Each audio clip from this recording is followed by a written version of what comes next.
Chapter 1. George Ainsworth wasn't used to being alone. It was going to take some time for him to come to terms with that. Falling in love in college, getting married, starting his career right away and earning more in a week than most people would in several years. Now he was sitting alone on one of the many balconies of his mansion. The house appeared to be a lot more spacious now that Julie had left and taken some of her things with her. Divorce was never easy, but being in a loveless marriage was even more difficult. With all the money, power, and parties over the years, Julie had grown cold and distant. She manipulated the people around her in order to get anything she wanted. She was a debutante and the daughter of a wealthy banker. She had always been spoiled, but her heart had softened when she met George in their junior year at university. Over time, her childish tantrums and controlling nature froze her heart back up, and now George's heart was hardened. Ice and stone was not a good mix. No, George Ainsworth was not used to being alone. Not in such a large house. Not without all the parties. The only people to keep him company were his staff, and the paparazzi outside trying to get a story about the divorce. Mr. Ainsworth? That made George jump. He was reflecting on the last few years of his life, feeling 70 instead of 29, and he hadn't heard the soft tapping on the door. His housekeeper Rita came in with a silver tray on a trolley. On it were a few slices of toast, some shortbread, butter, and a small kettle for tea. "Rita, you startled me," George said, clearing his throat. He hadn't asked for breakfast, but he could tell that Beatrice was worried about him. George was constantly busy and had a habit of forgetting to eat until Beatrice made something for him and Rita brought it in. "I'm sorry," Rita said. She picked up the tray and set it on a small table next to George. He was sitting on the balcony of his former wife's art studio. The room was completely bare except for a few tables and some empty bookshelves. Rita couldn't help but feel sorry for him. George looked as if he were in mourning no matter what color he wore. He had on a black shirt under his butter yellow sweater. His legs were crossed, and he stared at the gardens below. Rita felt as if he was looking beyond the gardens. In his own sort of Jay Gatsby way, he was searching for the green light that Julie must have possessed somewhere over the estate walls. She shook the thought away, and George turned to look at her for a moment. He caught her looking at him, but when she stopped her imagination from going overboard, she turned to leave. "Rita?" George asked. "Yes, Mr. Ainsworth," Rita said. "Would you sit with me for a while?" George had never really stopped to have proper conversations with Rita. He worked constantly, but he was always nice to her whenever they did get around to speaking. Rita was usually quiet around him, and Julie kept her busy. "I'm not sure I'll be able to stay for too long. Beatrice needs me in the kitchen to help with lunch, and I have some things to do in the garden before I head to town to go shopping. Do you have a list of things for me to get?" "Shit," George said. Rita tried her best to stifle a smile. Whenever George did speak to her, there was usually a swear word coming out of his mouth. He was always frustrated with someone at work, or something he had read in the paper, but hearing him swear always made her laugh because she knew a joke was coming next. George could never stay too angry for long, not even at Julie. Rita could tell he was truly frustrated when he would sit alone, silently, legs crossed and ruminating. "Julie always makes up the shopping list. I have no idea what to get. What do you think I should get?" George asked in a voice filled with panic. He looked like a deer caught in headlights. His gray-green eyes swirled in confusion. Rita laughed. Her mouth widened, revealing her white teeth that countered her beautiful dark skin. "Well, I think you should get food," Rita said, still laughing. That made George laugh too. He relaxed his shoulders a bit. He didn't notice he was so tense, until he felt so free just laughing.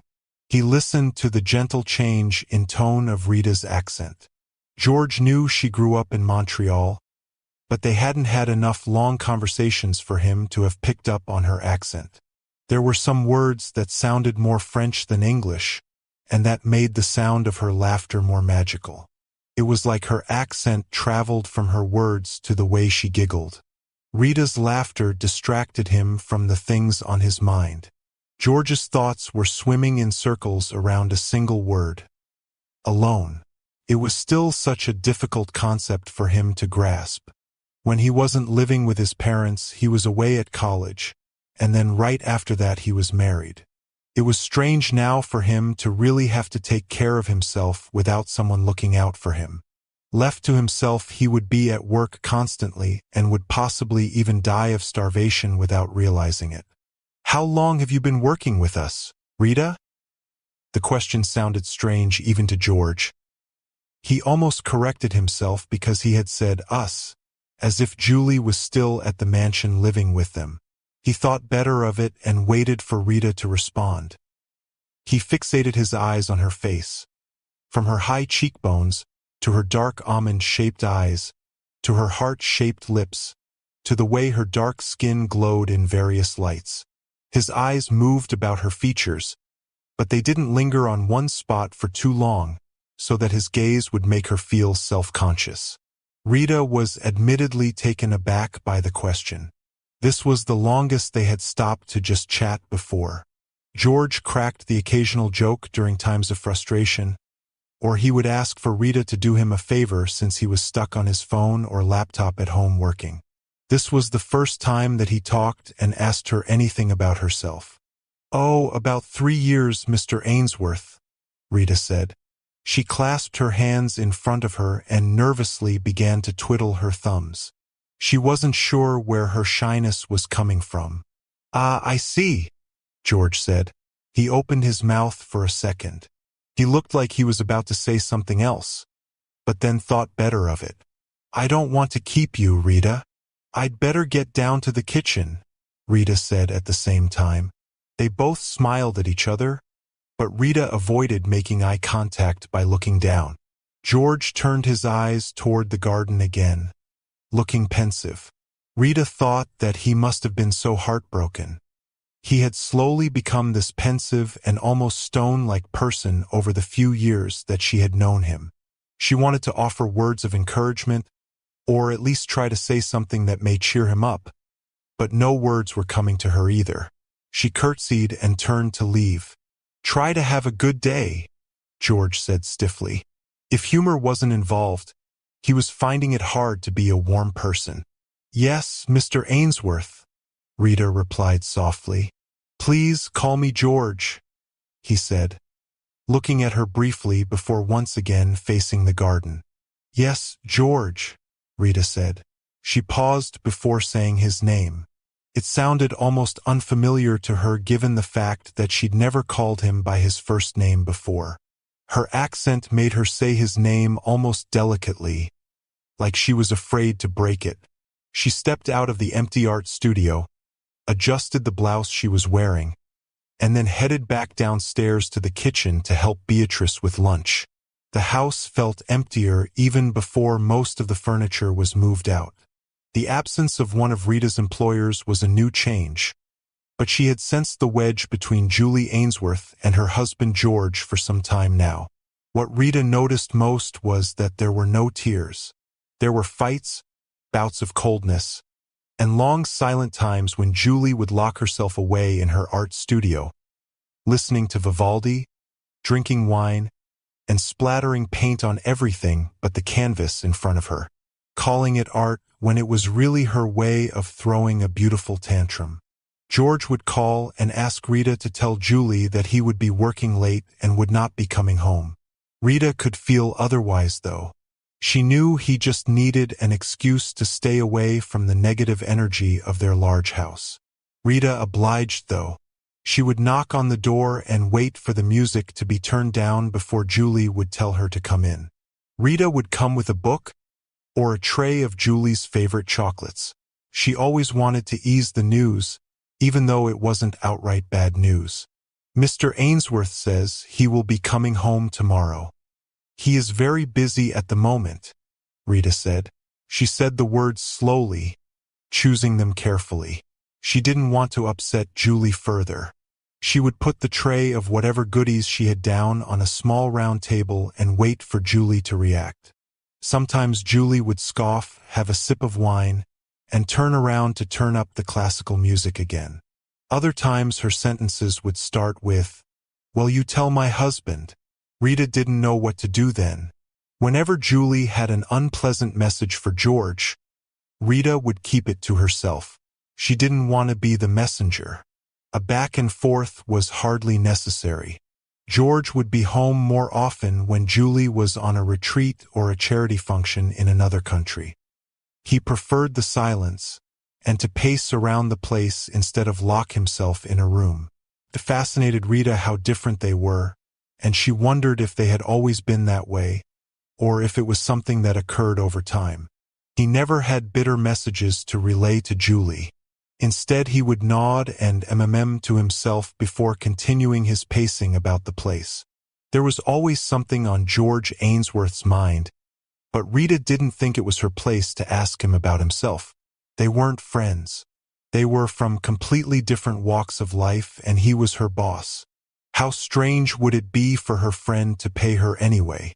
She knew that Mr. Ainsworth hadn't gotten any happier since the separation. There was paparazzi lined up outside, asking why such a wealthy software tycoon and his debutante wife would call it quits after being college sweethearts. And now that a lot of the furniture was gone, Rita's workload was significantly cut down. She still loved her job, and she hoped that Mr. Ainsworth would find a reason to still need her even without his wife being the one who mostly needed her. George. He had asked Rita to call him by his first name that morning. She said the name aloud, but barely above a whisper. It was strange to say, but she admitted that she liked to say it. "George," she whispered again to herself. "There you are." Rita screamed and practically jumped out of her skin. She was on the lanai with a feather duster.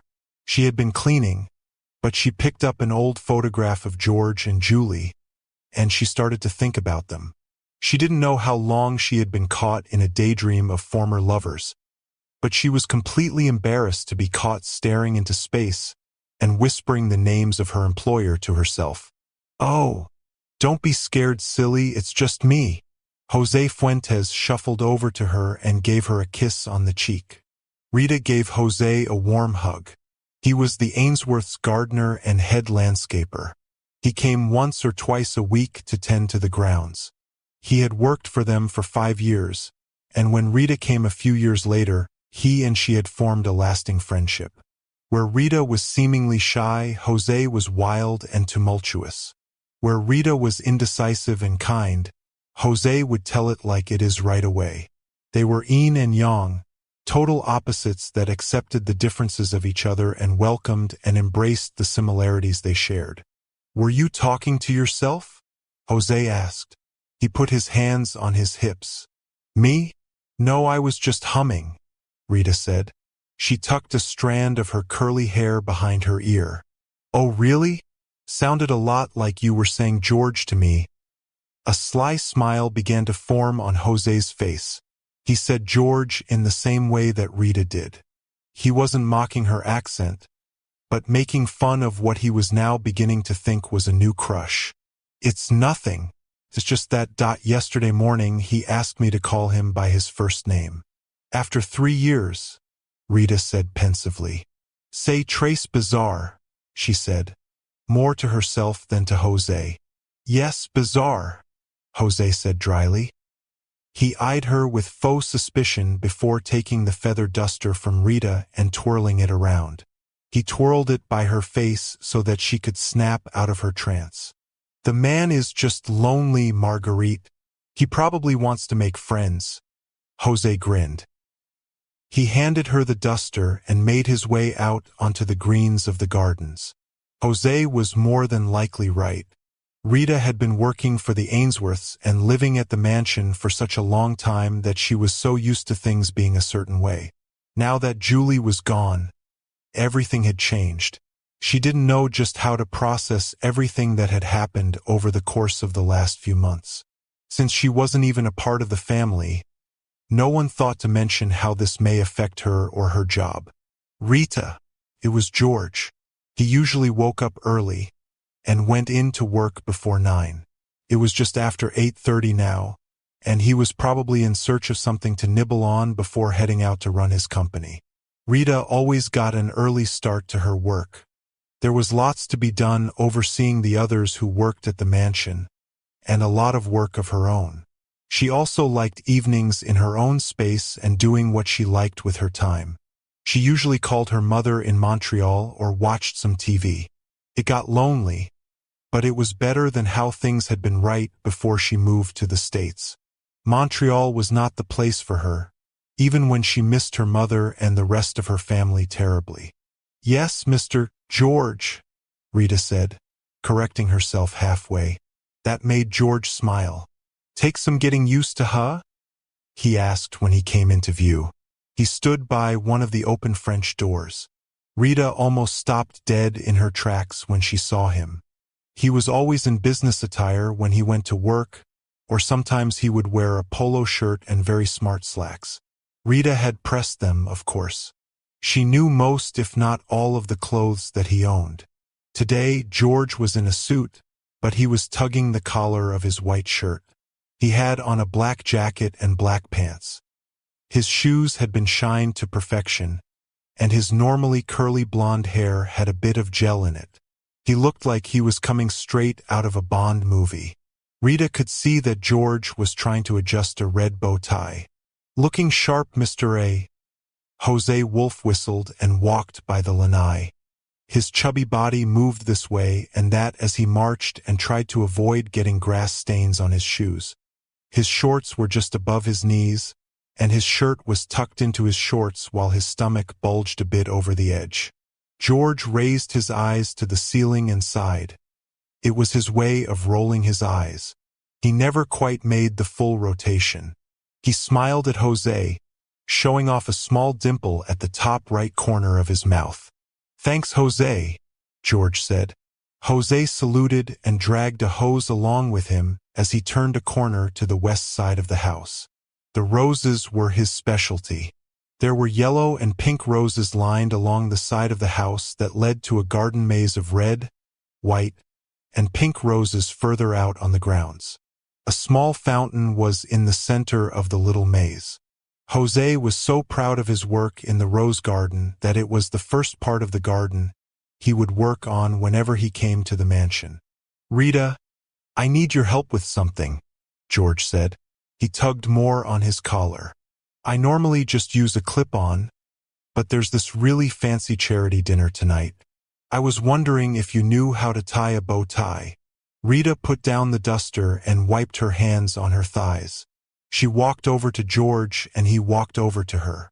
They met each other halfway, and an awkward little chortle escaped Rita's lips. "Let me take a look. I'm out of practice, but I'll give it a try," Rita said. "You talk so quietly, Rita," George said. He raised his head up to give Rita space to fiddle with the tie around his neck. His eyes darted from the ceiling above him and then down to try to look at Rita while they talked to each other. "I'm just shy, I guess. Quiet voice." Rita laughed nervously. George was about to nod, but remembered that he had to keep his head up. He gently touched both of her arms right below her shoulders. It was a gesture to reassure her. Rita's fingers were shaking a bit, and it took her a few tries to try to loop it properly. "Maybe if I put it around my own neck," she offered. She took the bow tie off of George, her fingers sweeping along the collars of his shirt as she did so. George lowered his head and studied Rita's movements as she put the bow tie around her own neck and attempted to loop it. They stood silently in front of each other, Rita being too shy to know what to say, and George being too stiff to make conversation. They were worlds apart even though they were less than a foot away from each other. Rita finally got the bow tie just right and loosened it just enough for it to go back over her head. George didn't put it on, but he held it up using one finger and thanked her. Ah crap. I need to get out of these clothes and head to work. I'm running late as it is, George said. Rita stifled a smile as George cursed a bit more and started to turn to go back into the house. It's a good thing I don't have any meetings today. Mr. A. A voice from the side of the house shouted in a sing-song tone. Oh, Mr. A. Jose was power walking when he turned the corner, and he headed straight for the lanai. George had turned back around and stood to face Jose. Jose was getting out of breath and red in the face. Okay, Mr. A, I don't want to alarm you, but there's a lot of paparazzi at the front of the house, Jose said. Even though he was puffing and panting, he managed to say all that he needed to say in one breath. George groaned, but it wasn't surprising. Sometimes the press would camp outside his house when he had made a new development in the software industry, or if Julie had a function to attend to or would speak up about a charity luncheon she was having. I'll have Jeffrey take me to work today then, George said bitterly. He never appreciated the media attention. He much preferred things quiet and simple in his space. I'll do my best to avoid them. Thank you, Jose. Mr. A, I don't think you understand, Jose said. He had a worried look on his face, and his eyes darted from George to Rita. What is it? George asked. Normally Rita would be minding her own business and going back to work. The way Jose had made his way towards them, and the way he was looking at her now made her freeze in place. They don't want to talk to you. Jose paused and put a hand on his chest dramatically. The press is here to see Rita. If you want more billionaire romances like this, please, my love, be sure to subscribe to the Romancely YouTube channel. I look forward to spending more time with you. Subscribe and let's make it happen. Chapter 2. Me? Rita asked. George's eyes were wide. The three of them looked utterly confused. Rita had no idea why they would want to speak to her. What for? George asked. His voice was getting defensive. It was one thing to drag him into some silly media business, but Rita didn't have anything to do with him or his affairs. I don't know. The minute they mentioned Rita, I turned around and came back this way, Jose said. Don't move. I'll try and get this sorted, George said. Rita could hear the aggravation building up in George's voice. He didn't like the press snooping around. They kept him from his work, and now having someone else being suckered into their nonsense was more than he wanted or needed. George furrowed his eyebrows and walked briskly off of the lanai and out of sight. What's going on? Jose asked. He eyed Rita, searching for even a hint of an answer from the expression on her face. I have no idea, Rita said. Her eyes flickered for a moment when realization hit her. There was a reason that the press would want to speak to her and not to George Ainsworth. No idea. Her voice shook, but she wasn't feeling much of anything. She had a calm look about her. It was only the sudden panic that George had and her mind reeling with possibilities that made her stay in place on the lanai. Rita's heart was now leaping in her chest despite being so still. The world around her seemed to be stuck in place, even Jose wasn't moving. The birds themselves had stopped chirping about the gardens, and the only thing that had any movement in the world at that moment was her heart. She was hoping she hadn't been found out. Rita had a secret, but she tried to stay relaxed because she was sure it was a secret that only she knew. She had kept it to herself for long enough. There was no way someone from the press could know anything about her. She kept the calm look on her face. It wasn't time for her to worry yet. She didn't know what it was the press knew. It could have been about something entirely different. It could have been something that involved George himself.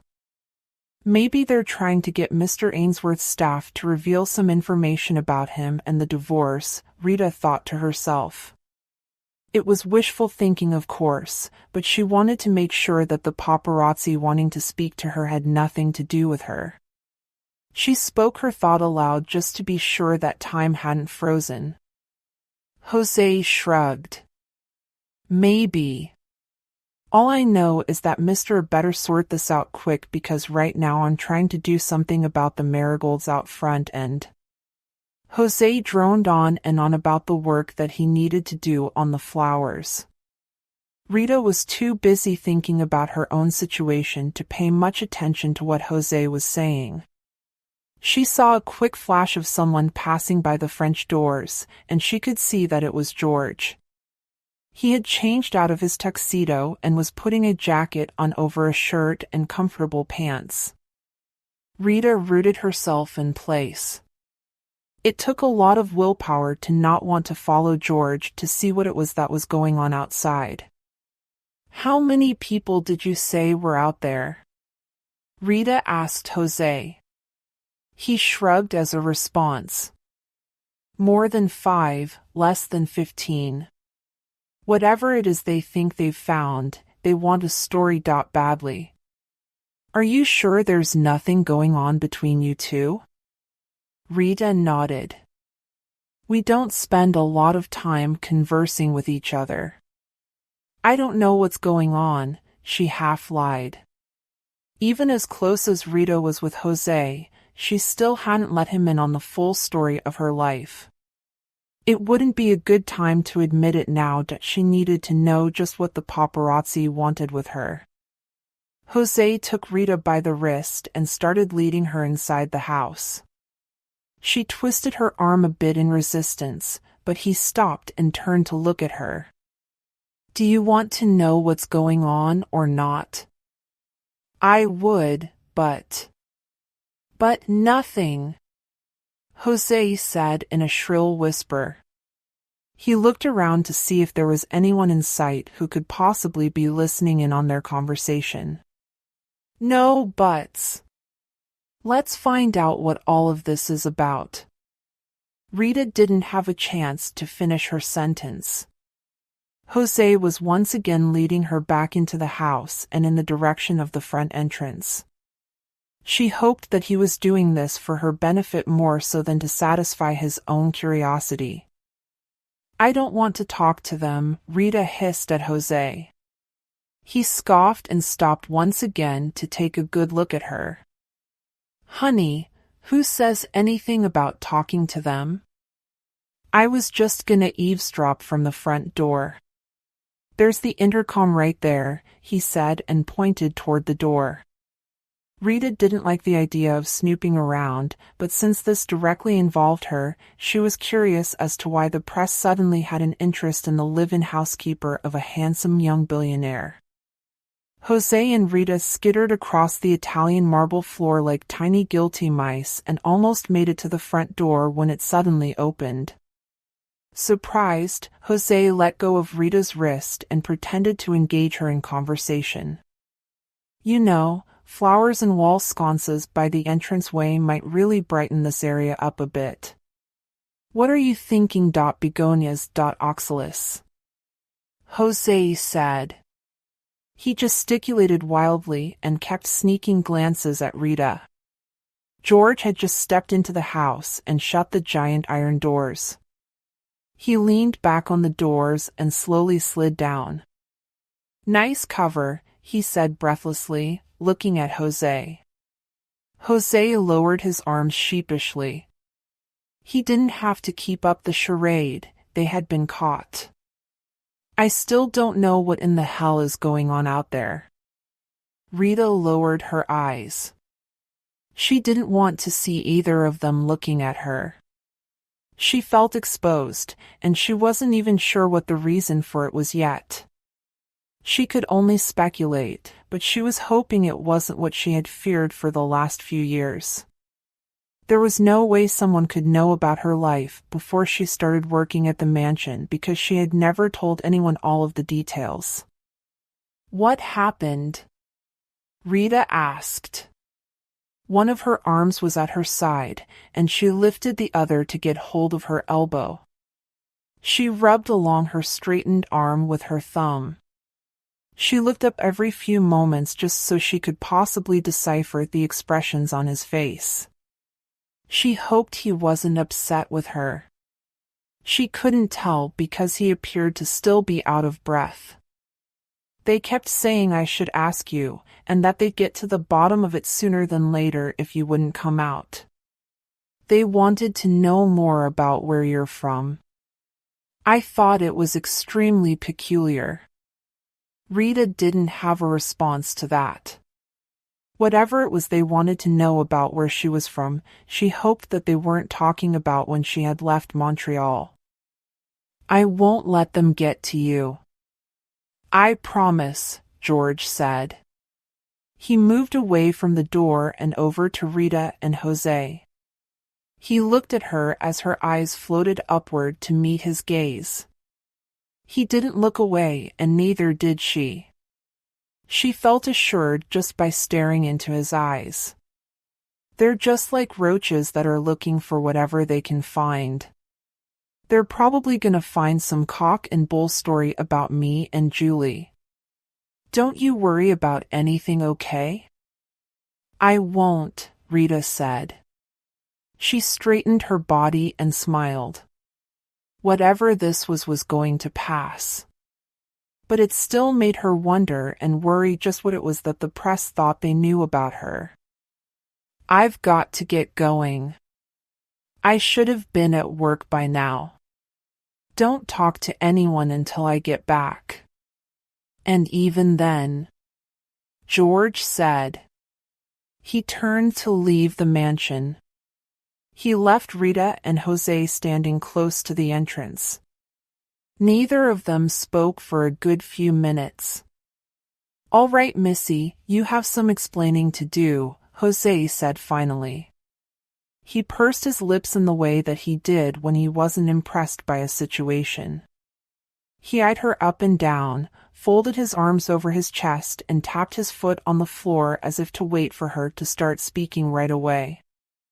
I don't know what you mean, Rita raised her head in a defiant manner. Oh, cut the crap, Marguerite. Only my mother calls me that, Rita grumbled. Whenever Jose was frustrated with her, he called her by her full name. You're stalling. How can I help you if you won't open up to me? Jose feigned hurt and he pouted his lip dramatically. What exactly am I getting help for? Rita laughed. Jose was right, she was stalling. But she didn't know where to start or where to end. She didn't know if he would understand. She had known him for 3 years, and there was definitely trust there when it came to their friendship. She just wasn't sure she liked opening up to people. She didn't know how he would react. I don't know yet, Jose admitted. But someone out there knows something. I don't want them defaming your character. You're one of my favorite people on this hellhole we call planet Earth. The least you can do is dish out some juicy gossip. Rita sighed. There would be no letting up with Jose. She studied his face for a few seconds. She had held out for this long. But if something were to happen, she needed someone here who she trusted and who really cared for her to be on her side. She didn't know what could happen if someone were to know all of her story. Worse if word got out to the police. She decided to tell him. She wasn't going to tell the full story. She was going to keep it as vague as possible. She wanted him to be satisfied enough to leave her alone, but to be in the know about what it was that she was dealing with. Fine. I'll tell you, she caved. Wunderbar. Is it about George? Are you sure you guys aren't a thing? I kind of like the way you look together. Your chocolate with his vanilla, you guys would be. Jose! Focus! I'm about to let you into a very dark part of my past. It's not about Mr. Ainsworth.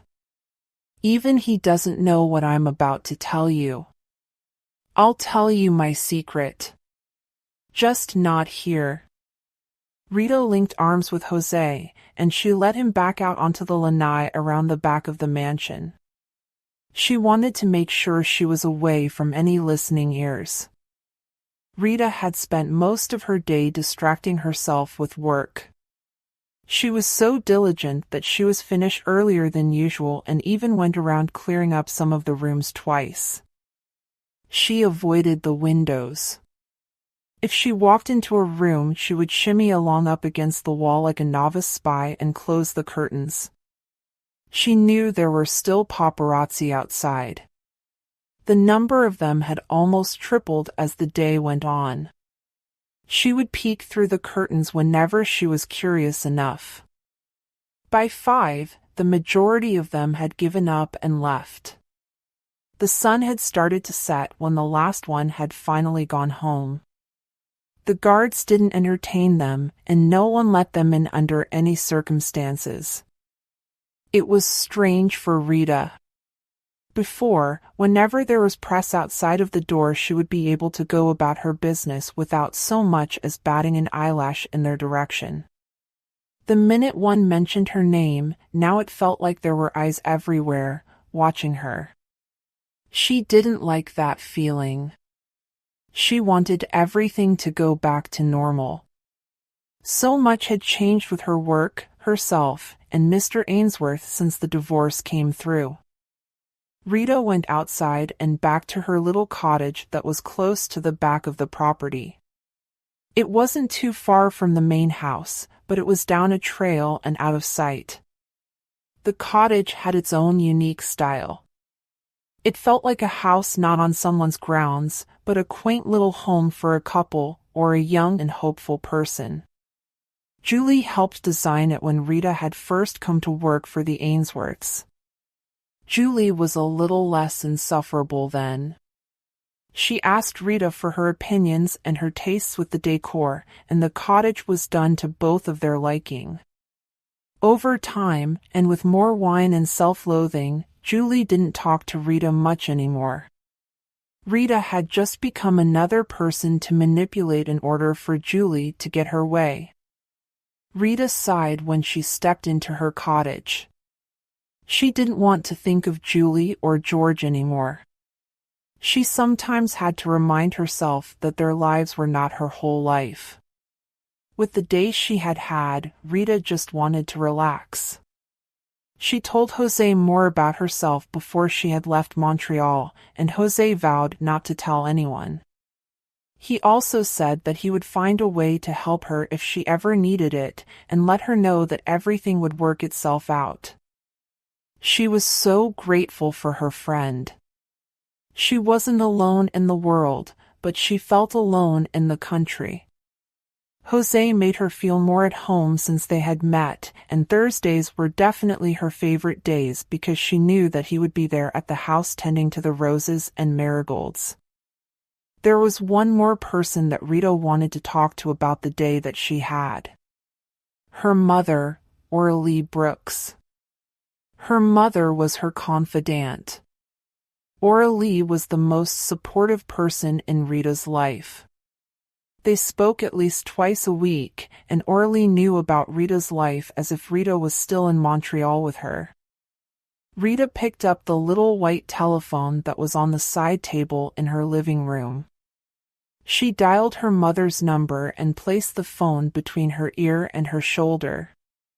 She was fixing herself a sandwich in her little kitchen as the phone buzzed in her ear. Aurelie picked up on the 4th ring.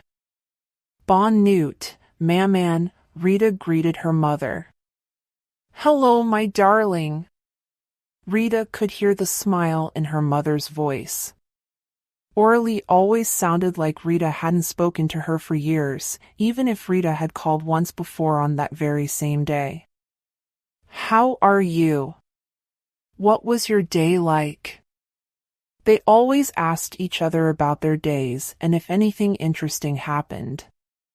Rita's mother was an English teacher at a middle school in Montreal, so there was always a story about some rowdy teenager, or the politics of being one of the head teachers at the school versus the other teachers or a member of the board of directors. Rita mostly talked about her work, or something that Jose had told her. She was so glad to be still close with her mother. Aurelie was the only one that Rita could really talk to about the things she had in her head and her heart. My day. Rita paused to give it thought. My day was okay. Something's wrong, Aurelie said. Why you say that? It's your voice. I can always tell when you sound upset. What happened? I'm not even sure, Rita said. She knew her mother would immediately pick up on the fact that something had been bothering her. It's been a strange day. I've been thinking a lot. Don't think too deeply, my dear. It will only have you drowning in your own thoughts. Aurelie always gave the best advice. She was right, of course. Rita had been thinking an awful lot without even really knowing what the real situation was. It had helped to tell Jose the truth. It had been a release for Rita, and she still let the feeling of the beautiful day be shadowed by her fears and her thoughts. She was going to have to tell her mother, she knew. Rita would have to explain her feelings and what caused them. The last thing she wanted to do was to have her mother worry about her. I'll try, Maman. Thanks for always being here. If only I could be there for you in person. But I know we'll see each other soon. Maman. Rita bit her lip. She was already emotional, and a lump developed in a deep part of her throat. She wouldn't cry on her own, but she felt that saying what she was about to say would break the proverbial levees. Do you think I'll be able to come back from this? I believe so more than you know, Aurelie said without skipping a beat. She knew what Rita was talking about. A mother always knew. Even though she wasn't sure she believed it, Rita gave a sigh of relief anyway. Those were the words she needed to hear. Her mother would always have her back and be on her side. And everything that happened before Rita left could have put her mother at risk. Rita didn't want to admit it, but she also constantly called her mother to ensure that she was still safe where she was. Aurelie didn't like that Rita was worried about her. Nothing had gone wrong in over 3 years. She wanted Rita to let go, and to move forward with her life without worry. It's very difficult keeping this. There were paparazzi outside of the mansion today. Rita told her mother. That's nothing to be worried about. Isn't there always paparazzi there? Aurelie replied. Rita couldn't see, but her mother shrugged her shoulders. It was different this time. This time they wanted to speak to me. Rita sounded exasperated. What if they know the reason why I'm here? How would I explain that to Mr. Ainsworth or anyone else? It's not like you're wanted for murder, Marguerite. You did what you needed to do. And what if Mr. Ainsworth finds out that I'm here illegally? I'm a black woman and I already have a different accent from everyone here. Times are so strange now. Any little thing can get someone sent back home. Rita couldn't hold back the tears any longer. They fell gently down her face, but she clenched her teeth down to keep from sobbing. She was frustrated, and all she wanted was to hug her mother and know that everything was going to be all right. She kept thinking of Mr. Ainsworth. She would hate to leave him, especially now that he was in such a vulnerable state. She wanted to be there for him the way he had been there for her over the last 3 years, and the way he so gallantly tried to defuse the situation that morning. Firstly, my darling, are you even sure that they know about you? Do you know for sure that that was the reason why they are there? Aurelie was the voice of reason. Rita had always been a strong pragmatic soul, but something had changed in her over the last few years. Rita became more concerned about what others thought of her than what she thought of herself. No, Rita sighed finally. She wasn't at all sure, but her anxiety flared up nevertheless. Then it's time to think with a clear mind. Keep working and doing all that you can. In time you'll know the reason they are there, and by that time you would have figured out a plan of action, Aurelie said. You're right. I can't jump to conclusions and respond in the first negative way I can think of. I'll just try to sort out my mind.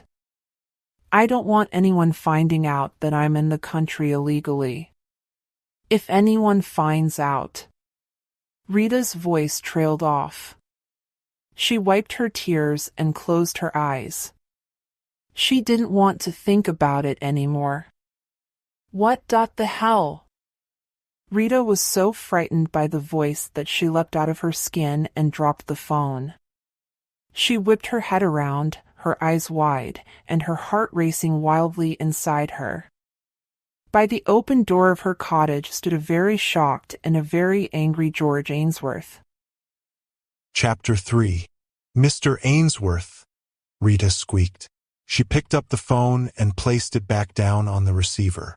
She wasn't thinking, and didn't even remember that her mother was on the other line. She'd call her back later.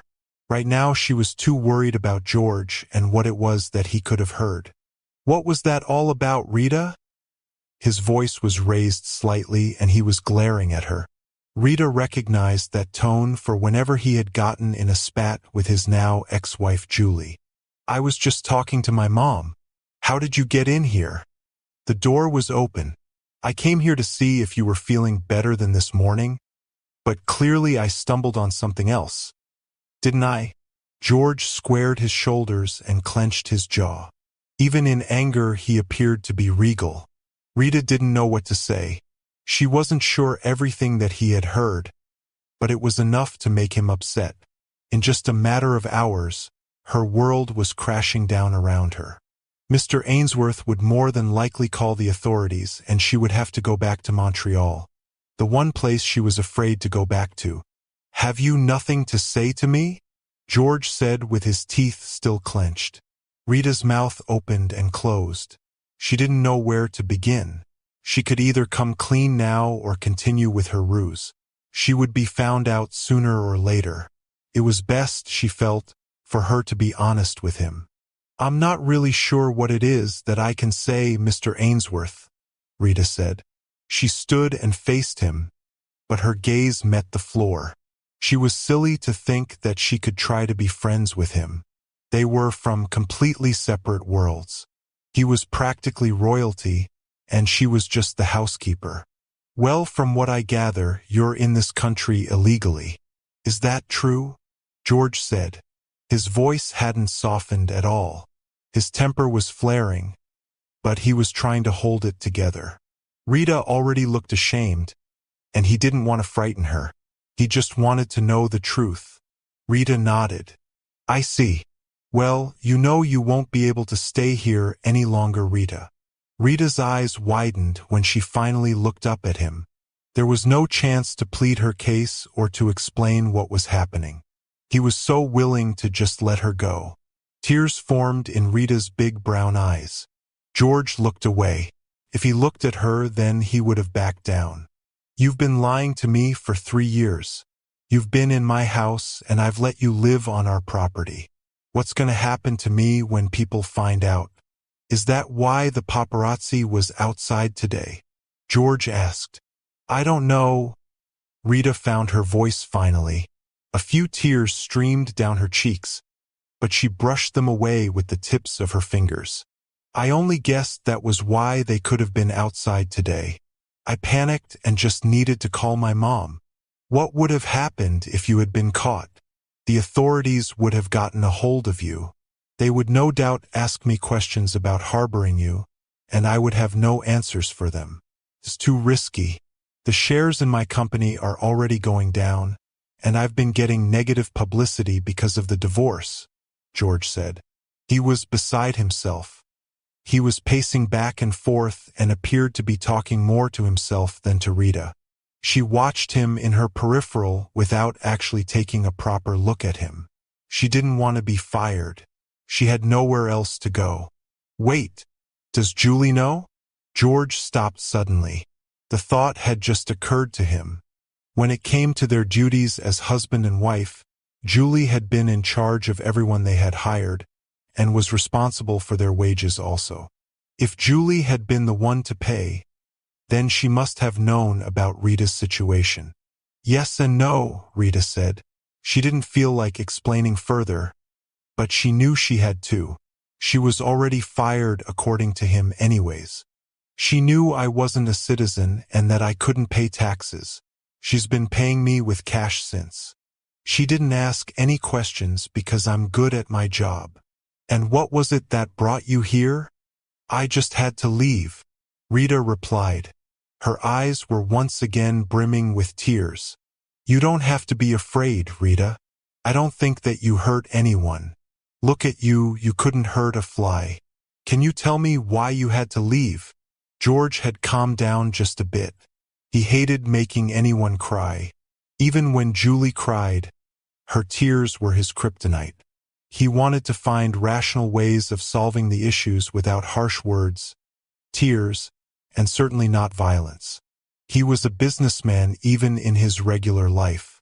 Rita released her words the same way she had let out her tears. There were moments when she allowed them to flow freely, and then times when she held back what she wanted to say. In her mind, she was juggling between letting him know the full story or telling him the bare minimum. When I was 21, I got into a really terrible relationship, she started. She looked up to search George's face. He moved a few steps forward and nodded for her to continue. He was a few years older than me, and I was so excited to have him. He was my first proper boyfriend. It was after school, and he had opened up to me right away. My mother never liked him. She was right all along not to trust him. The tears started again, but Rita shook them away and stood even more boldly upright. Now that she had a chance to tell the full story, she wanted to show that she was braver now than when she was younger. We eventually moved in together. My mother didn't approve and my friends hated him. He was always so snarky, and telling me when I could go out or who it was that I could see. He wanted me with him all the time, and if I wasn't with him, he wanted me to be doing things for him. I felt like a prisoner in our little apartment. George's eyebrows raised and then scrunched together. He was getting upset again, but it was clear that he wasn't getting upset with Rita. If there were times I left when he wasn't there would always be someone to report back to him. I felt like I belonged to him. My mother and my friends begged me to leave him, but I didn't know what to do. At that time, I thought I was in love with him. Even after the first time he hit me. Rita's words got tangled in her throat when she started to talk about the abuse. Her tears had turned into full-blown sobs. George walked across the room and over to her. He took Rita in his arms and embraced her. He could feel the pounding of her heart against him.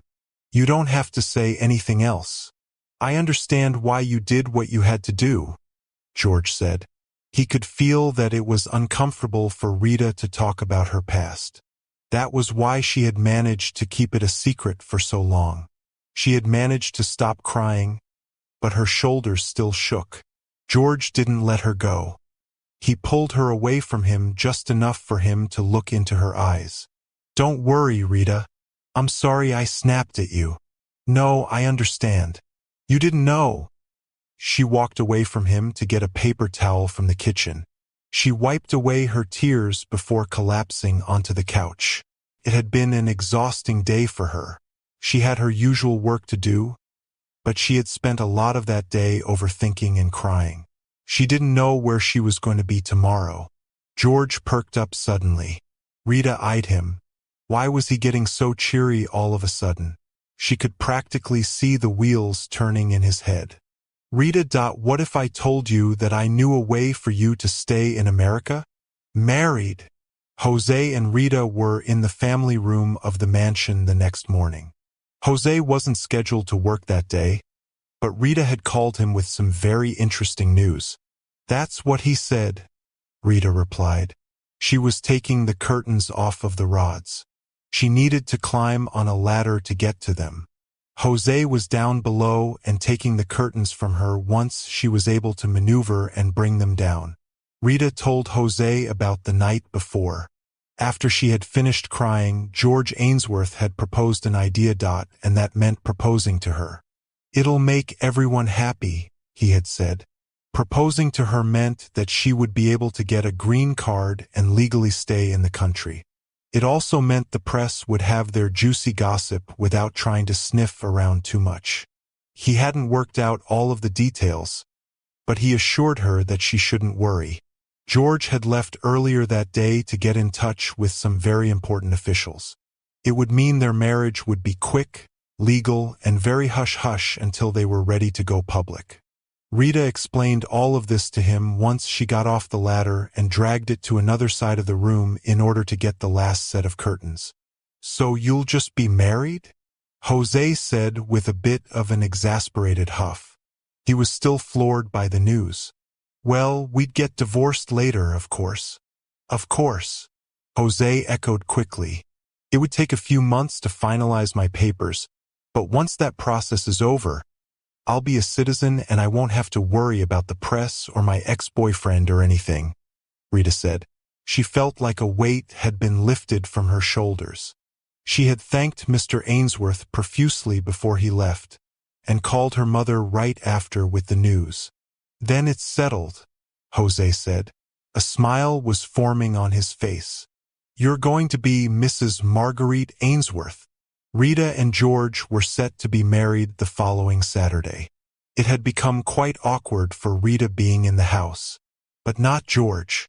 George, with the way he was, treated this like another business meeting or transaction. He kept reassuring Rita, and he had brought a lot of paperwork to the house for her to read and to sign. He had even brought a prenuptial agreement to make it seem even more legitimate. George had told the officials that it was a secret wedding because they had secretly been in love for a few months. He didn't want anyone getting wind of the story. He knew that his friends were trustworthy, but he also didn't want them to know Rita's secret because it wasn't his secret to tell. This is the last of the paperwork, I promise. George had just come home from work. It was Friday night, the night before their wedding. Rita was finished with her work for the day, but George had given her a call earlier that day to tell her not to go back to her cottage just yet. She was sitting out on the lanai with her hands clasped over her lap. She had been pacing about in the garden, but after a while she just wanted to sit with her thoughts. Getting married really is like owning a company. There are so many contracts to sign, and even money's involved. Whatever happened to being married for love? Rita said. She was speaking more to herself than to George, but he answered anyway. Sometimes love doesn't last. We're so caught up with pride and status and money that we lose sight of the people around us who love us and who we love. But after all of this, you can do what you'd like. You won't have to feel so cooped up on the property anymore, George said. He handed her a pen and a certificate for her to sign. Rita read through it quickly and with a dainty hand swirled her signature at the bottom of the page. That's very true, Rita agreed. She was thinking about how George was with Julie before things had started to go south with them. She had always fantasized about a man loving her the way George had once loved Julie. But the love had made him cold. If he couldn't find a way to make any situation a pragmatic one that involved paperwork and business transactions, then he didn't really like to discuss it. Helping Rita out was the warmest he had been since the divorce came through. He spent a bit of time each night talking to Rita about their plan and what they were going to do once they were married. "Please stay in the mansion tonight. You can choose any of the guest rooms that you'd like. We can get ready together in the morning," George said. He reached out his hand and Rita rested hers in his. He gave her hand a light squeeze, as if to tell her that he had everything under control, and she didn't have to worry anymore. The squeeze filled her with a new kind of strength. She looked into his eyes and nodded. They were having a silent conversation with their bodies. George had gone up to bed, and Rita was up the stairs and down the hall in one of the guest rooms to do the same. She couldn't help but feel excited and grateful. She had always wanted to be married. This wasn't at all what she had ever had in mind. But now all that was in her head was the fact that she could be free from her fears and her worries that she hadn't quite left back in Montreal. Rita's mind wandered to George for a time. He had never talked about the wedding itself. He was busy with the paperwork and the legal aspects of it that she didn't even know what she was to expect the next morning. She thought of how handsome he looked the other morning in a tuxedo. His shoulders were broad, and he was so tall and charismatic with the way he moved and spoke. Rita put her head on her pillow and fell asleep. "How's my darling?" George was in a three-piece suit, but it wasn't a tuxedo. He had a bouquet of flowers in his hand. Rita stepped into the room in a short summer dress adorned with polka dots of various colors and sizes. Her hair was swirled into a bun, and a small golden headband was around her head. "You look absolutely ravishing," George said when he saw her. Rita didn't recognize this place. It looked like a larger version of her cottage, but she could smell the sea and knew they were on a beachfront property somewhere. George gave her the flowers and lowered his face to hers. He planted a kiss on both of her cheeks, gently moving her face when he kissed her. He pulled her chin up for their eyes to meet, and he kissed her on the lips. The kiss was warm and inviting. There was a surge of energy and longing within Rita that she hadn't felt for many years. Oh no, it's about to get hot. "But we can't put this on YouTube as their policies don't allow it. I'm sorry." But check the description of this video to join the exclusive Romancely Audio Velvet membership and get all steamy scenes for this story and more. Believe me, every sweaty detail is described. If you're already an Inner Circle member, the love scene reference is The Billionaire's Housekeeper, Chapter 3, Love Scene 1. Okay, back to the story. "I'm here," she called out. "I'm sorry to wake you, but the minister will be here at 10. "I thought you ought to get ready," George said. Rita nodded, forgetting that he wasn't in the room to see her. "Yes, I'll be right out." Rita realized that she had no idea what to wear. If this was a wedding, then she wanted to at least look decent for it. She tore out of bed, almost tripping on the blankets, and went into the bathroom to brush her teeth. She took the quickest shower of her life and put on a clean white bathrobe. It was almost like George was psychic, because he knocked on the guest room door just then. "Are you decent?" he asked through the door. Rita didn't quite know how to answer that. Did he expect her to be dressed? "I think I am. I'm only in a robe though," she admitted. "Would it be all right if I came in?" George asked. Rita moved over to the door and unlocked it. She held it ajar in case she was supposed to be ready. George wasn't alone. There were two women and a man standing a bit behind George. "Rita, this is Cassandra, Meryl, and Luke. They'll be helping you get dressed today." Rita didn't know what to say. Meryl had a hanger with a long black bag attached to it. Rita could only assume that was to be her dress. Cassandra and Luke both had black trunks that they kept on wheels with them. "Oh," was all Rita could think to say. She opened the door and let them in. George was right. Cassandra said when George had closed the door behind him. "You are absolutely stunning. I don't even know why I'm here." Cassandra was plump and cheerful. Luke was quieter, but he was already undoing Rita's hair and playing around with it. Her hair was very curly, and he hummed ever so often trying to find what to do with it. "No time," Meryl said. She sounded impatient, but it was more panic than anger. "Ever thought of cutting your hair?" "Sugar?" Luke asked. Rita had never thought about it. She wanted to try something bold and different. "No, but I trust your judgment," Rita said. Luke got started right away. He was an artist with his scissors and brush. He cut Rita's hair into a short bob and used a hairdryer. Cassandra got to her makeup right away, and Meryl sat patiently on the bed waiting for everyone to be finished. When Cassandra had put the final touches of makeup on Rita, Meryl unzipped the black bag. Rita was mesmerized. The dress was short and off-white. It was a corset top adorned with feathers, with a hint of modesty about it by the lace that covered her chest and went up her neck. It tapered out from her waist and puffed out. There were bright red shoes with small feathers on the heels as well. Rita was so excited to see how she looked. She was considering going to the mirror, but Meryl shrieked, "No time!" again, and they were all out the door. Luke had put on a small hat and netted veil over Rita's face. When they were downstairs, they all gave her a hug and ushered her to the lanai where Jose would be waiting for her. She stepped out and gasped. There were a few chairs outside with a few guests. She didn't recognize anyone except an Ainsworth. George's mother was there. Jose stood at the foot of the stairs with a bouquet in his hand. "You look gorgeous. Love the cut," he whispered to her and gave her the flowers. No one had seen that she was there, but the music started suddenly. The few guests rose and turned around to see her, and gave her a huge smile and clapped silently. Rita and Jose walked down the aisle until she could finally see Mr. Ainsworth. He had his back turned to her, but when he knew she was close enough, he turned around. George's knees almost buckled when he saw her, and Rita was the same. Maybe it had been her dream from the night before, but now all she could do was think about the man in front of her. The man looking at her like she was the only woman in the world.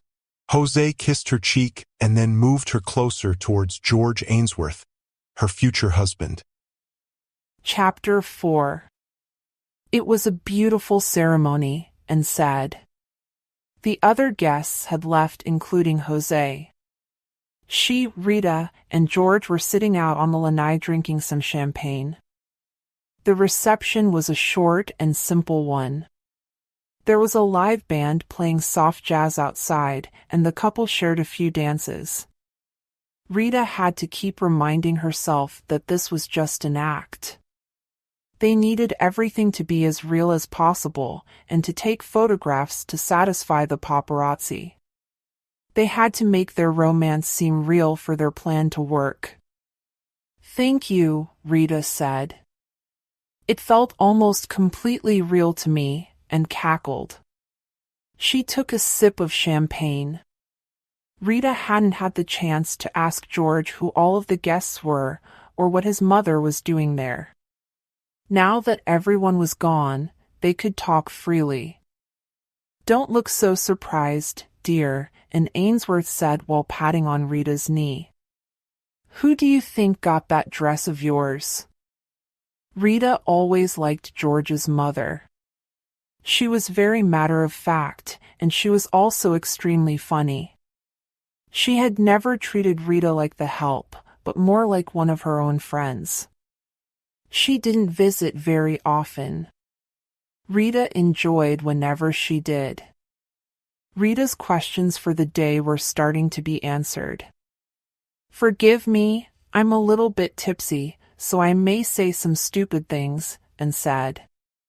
George was quiet after the guests had left. He was sitting on the other side of the lanai and brooding. "Oh, George, don't be a sourpuss. Come over here and talk to your mother and your wife," and cackled again. Rita couldn't help but smile when and turned to wink at her. "You're gorgeous, honey. That haircut suits you. I may need to pay Luke extra." "You talk too much," George said when he finally came over to them and sat across from Rita and his mother. "And you talk too little," and said. She waved a finger like she had just had an epiphany. "I'm going into town. I'll ask Frank to take me. I think I'll give you guys a couple of hours to talk things through." And got up and glided to the open French doors and out of sight. "Did you like it?" George asked when he was sure his mother was gone. "It was all very beautiful and very real." "Thank you," Rita said. "Thank you too.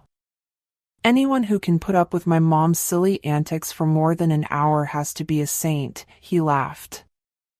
Rita remembered that Julie and had never gotten along, and always had a snarky remark to say about her, or she'd roll her eyes while Julie talked. She never tried to hide how she felt, and Rita thought that that was very admirable. "I'm no saint. I really like your mother," Rita said. George smiled at that. It was nice to hear someone in his life say that. "I called a few men to move some of your things to the mansion. We can't have you living in a separate home from me now, can we?" Rita nodded in agreement. She still felt so strange now after the dream she had had, but she was warming up and trying to be more comfortable. George stood and moved to sit beside her. "That haircut really does suit you." He brushed a hand against the tips of her hair, gently grazing her cheek as well. It wasn't meant to be sensual, but Rita blushed nonetheless. She was about to speak when she heard the front door open. George's mother may have forgotten something and had come back to the house to get it. Rita and George turned to face the French doors leading back into the house expectantly. They had both been assuming the same thing. "You who? Is anybody here?" George's eyes widened and he shot Rita a panicked look. That wasn't an at all. He knew the voice right away, and now so did Rita.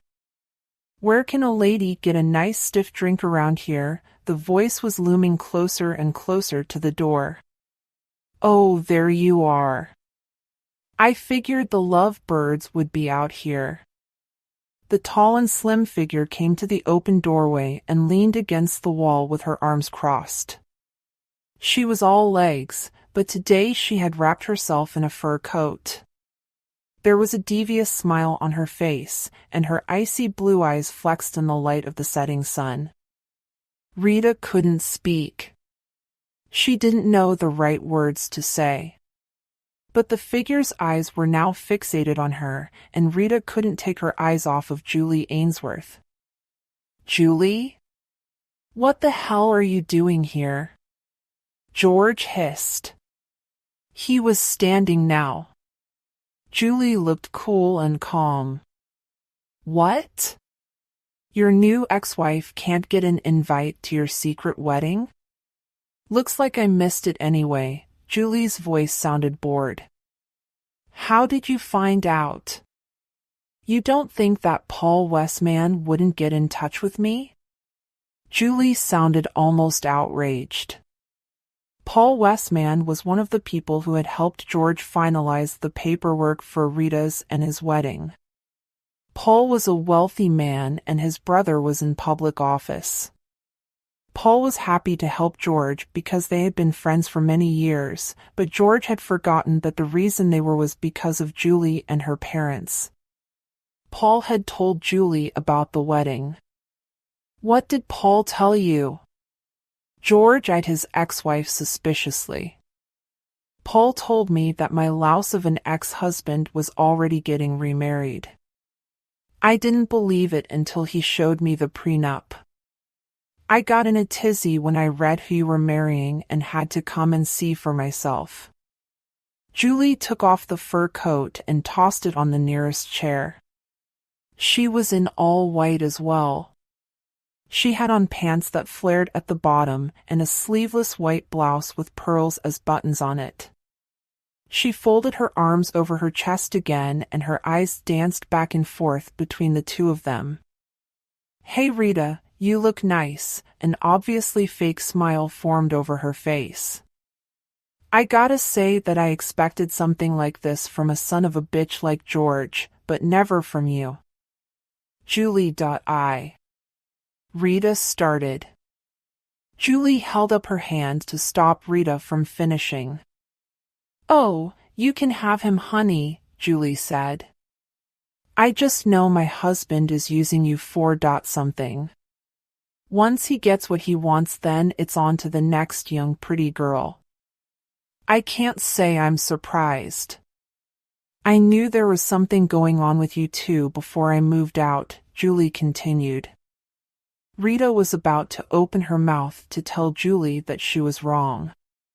But George took her by the hand before she could speak. Rita got to her feet and the two of them stood side by side and hand in hand. "I gotta say, you've done an excellent job of keeping the press away.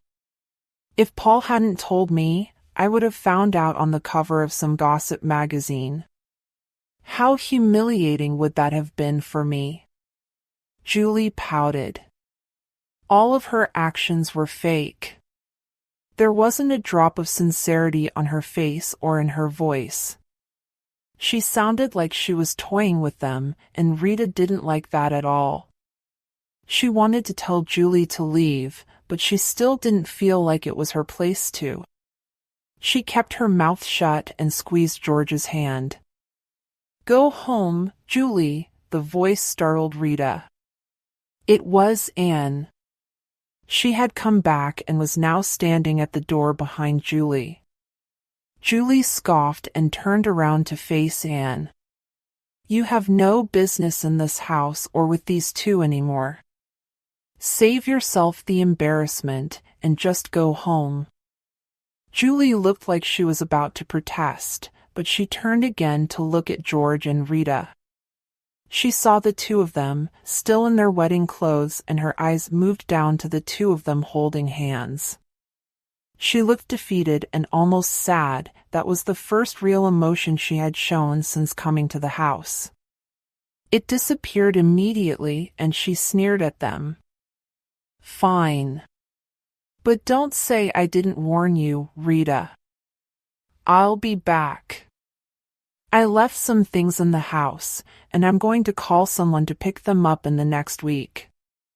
I'll be out of your hair, and you both can ride off into the sunset together." She bowed dramatically and picked up her fur coat. She flung it over her arm and started to make her way inside and off of the lanai. "Julie, one more thing," and Ainsworth said. She pursed her lips with a look of annoyance. Julie didn't speak, but she paused to wait for what Anne had to say to her. "I'm going to need your keys." Rita was trying to get used to all of the changes in the last 2 weeks. She was too nervous to turn on the TV or read any newspaper or magazine. She was sure the press had been talking about her secret garden wedding with George Ainsworth, and she didn't want to know about any of the stories they could have possibly concocted. She was now living in the mansion, but sometimes during the day, she found herself wandering back out to her little cottage and sit outside to just enjoy her little space. The cottage was where she knew the most. Being in a huge mansion and locking herself away in her guest room felt isolating. Being at her cottage felt a bit more freeing to Rita. It was a place she felt was her own. Rita continued with her work and kept the mansion as clean as she could. That somehow made George uncomfortable.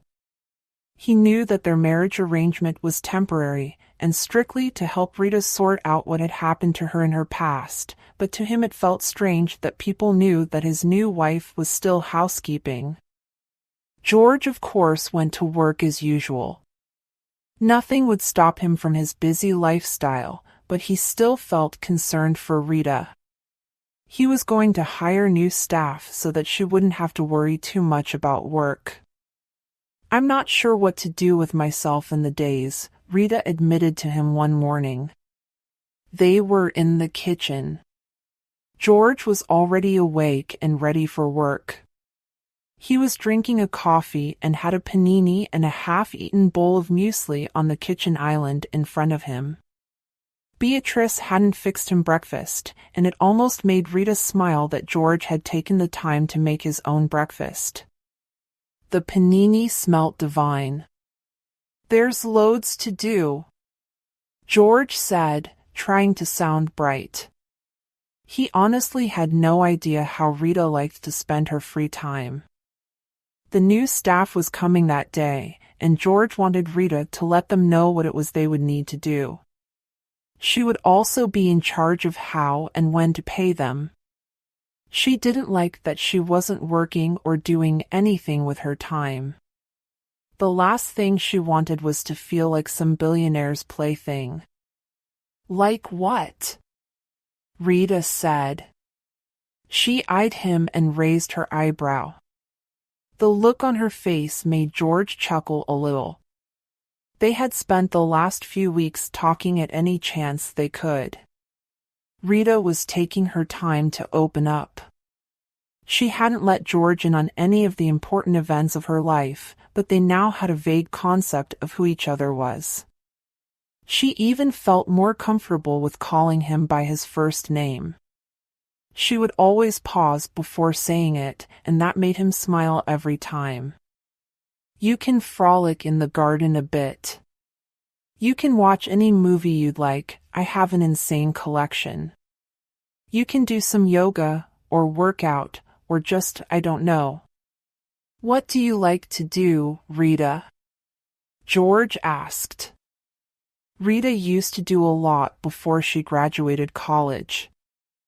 Her ex had made it impossible for her to keep up with her hobbies. She loved track and field and being outside. She was also extremely affectionate towards animals, but that didn't mean those were things that could fill up her day. "I suppose I could do some of those things. I like the idea of being outside. I like to explore new places and maybe paint." "You paint?" "No, not at all," Rita laughed. "But it would be nice to try new things. I've spent the last several years of my life having my life controlled by men. Where I went and what I was doing. Now that I feel like I have some freedom, I'm not even sure what to do with it." Rita couldn't believe that she had been so open about her feelings just then. They were true, though. She would still look to George to get the okay for going into certain rooms in the house, or when she ate, or even when she wanted to excuse herself to go to her cottage or spend time in her own energy. "You won't have to worry about that anymore, Rita." George brushed a few strands of Rita's curly bob out of her face. He looked deeply into her eyes. "I said I would take care of things, and I plan to keep that promise. Please, feel free to do whatever you'd like. Just that you know, avoid setting the whole damn house on fire." Rita laughed again. She had been doing that more often since the wedding. George had a very strange sense of humor that was very matter-of-fact. Rita just enjoyed being in the company of someone who wasn't asking too much of her. George downed the rest of his coffee and rose from his stool. He took a panini in his hand and wrapped it up in a paper towel. "The staff should be here by 10. I've let Gordon know to expect them." "Enjoy your day, Rita," he said and stepped out of the kitchen. Rita could hear the clicking of his shoes on the hardwood floor of the kitchen change into a gentle tap on the marble floor of the living area and entranceway, and then the final sound of a door opening and closing, and then George was gone. Rita felt even smaller now that he wasn't there. The house was so large, but there were no people there aside from Beatrice. Since Julie had taken her furniture, walking into certain rooms sounded like the house was haunted. The space felt hollow, and there was always the sense that something was missing. Rita took up the plates and the mug from the island and put them in the sink. She started to wash off and rinse the items to put them in the dishwasher. She was going to make breakfast for herself. She wasn't sure what to eat, but she eventually decided on eggs, sausages, and some yogurt. Her mother was the one who taught her how to cook, and she would have had something more extravagant, but she was still minding her PS and QS around Ainsworth Mansion. George would have rolled his eyes and told her to eat whatever she'd like, but she still wasn't used to doing anything she'd like for herself. She was hoping in time that would change. Rita sat down to eat at the same stool that George had been in that morning. There was a small stack of newspapers on the island. She had been avoiding the news for so long, and even asked George not to say anything if he saw something about them in the newspaper. But today she was curious. She picked up one of the rolled newspapers and looked through until she got to where she thought any stories about George could be. There didn't seem to be anything at first until she got to the third page. It wasn't the largest story on the page, but the title was bold enough for it to be noticed right away. Billionaire marries housekeeper, former wife claims she knew about the affair. Rita's blood ran cold. Julie had spoken to the press. Now the story would be that Rita was a homewrecker and that George was a playboy. This wasn't going to help him with his business. She wasn't sure how he ever thought that potentially ruining his career was worth helping her. She wanted to know if he was just a caring person who didn't want anything bad to happen to the people in his life, or if she was what he cared about. She read a bit of the article but stopped halfway. It was too much negativity for the day. Rita folded the paper and tossed it back onto the counter. She finished eating her breakfast and cleaned up a bit. She couldn't think of anything to do before the new cleaning staff arrived, so she called Jose to come over. He didn't live too far away, and spending time with him was just what Rita needed. Jose would be a welcome distraction from her thoughts and what she had seen in the newspaper earlier. Rita waited in the living room. The guard would let Jose in, but she wanted to be close enough to the door. She was feeling a new kind of anxious. There was something about this that excited her. The rumors would pass, she knew, but she also felt like she was untouchable. George Ainsworth had kept his promise so far. The doorbell chimed and echoed throughout the house. The high ceilings and marble floor made the acoustics of the room so unique that the sound of the bells floated about like an aroma, tickling the internal walls of the ears of anyone in that room. "Good morning, Mrs. Ainsworth." Jose bowed dramatically, flamboyantly swishing his arms and bending forward as low as he would go. "Will you be doing this every time I answer the door?" "God, I hope so," he said. "Where is everybody?" "The new staff should be here in about an hour. Beatrice is in town getting some food for later. So I'm all by my lonesome." If this were a movie, this would be the part where they would have a montage of you wearing the former Mrs. Ainsworth's furs. Jose laughed. He and Rita walked into the kitchen and sat down on the stools in front of the island. "Speaking of Julie, how is the little devil?" Rita smacked Jose playfully, but he just shrugged. "We haven't really heard from her since the wedding." She said she was going to come back to get the rest of her things. But she hasn't called and nobody has come for them, Rita said. Do you think she's going to try to sabotage you and Mr. A? She's starting to already, Rita said. She let out an exasperated sigh. That was partially why she called Jose. She needed to tell him what was going on in her world now, but she also just needed to have some fun with her friends so that she could take her mind off of everything that was going on around her. How so? It's been awfully quiet out front since you guys released those wedding photos. You looked very Dorothy Dandridge, by the way. Just thought I should let you know. But I haven't seen any paparazzi out front in about a week. Rita's shoulders collapsed and she put her forehead down on the kitchen island. They haven't been out front because they've been so busy talking to Julie. She apparently knew about the affair that we were having from before their divorce. What affair? Jose asked. He knew Rita better than anyone, and he knew that the most George and Rita had spoken was from just before they agreed to get married in order to save Rita from being found out and getting deported. Jose pulled his phone out of his pocket and started going through it. He was probably looking for any word about Rita and George. That's what I read in the paper this morning, Rita said. Julie has been talking to the press. I didn't read the article. The only thing I saw was the title, and I didn't think I could stand reading any more. She what? Jose said. He sounded frustrated. He was never a fan of Julie Ainsworth to begin with. Yeah. She said in the paper that George and I have been having an affair. I don't know if I should even bring it up to him.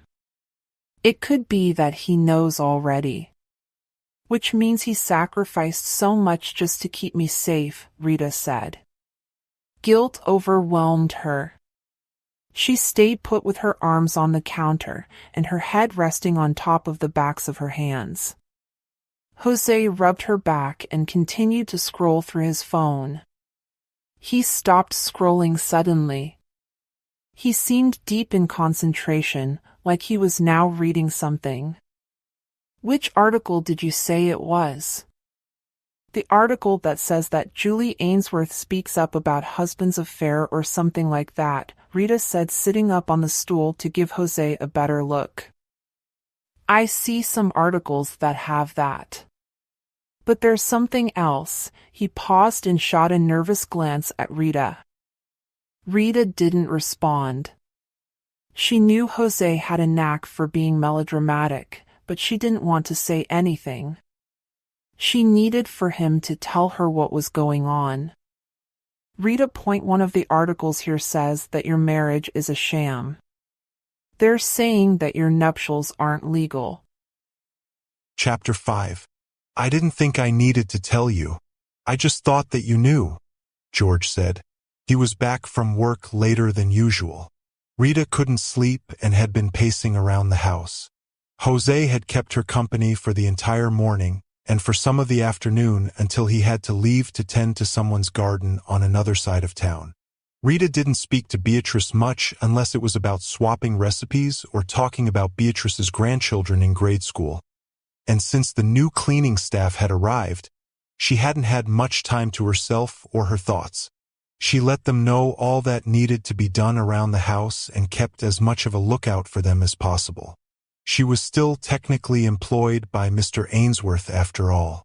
George had come home and found Rita absent-mindedly walking back and forth from the entrance hall, to the living room, down to the dining hall, to the kitchen and back up again. She had paced back and forth twice before even noticing that he had come through the door.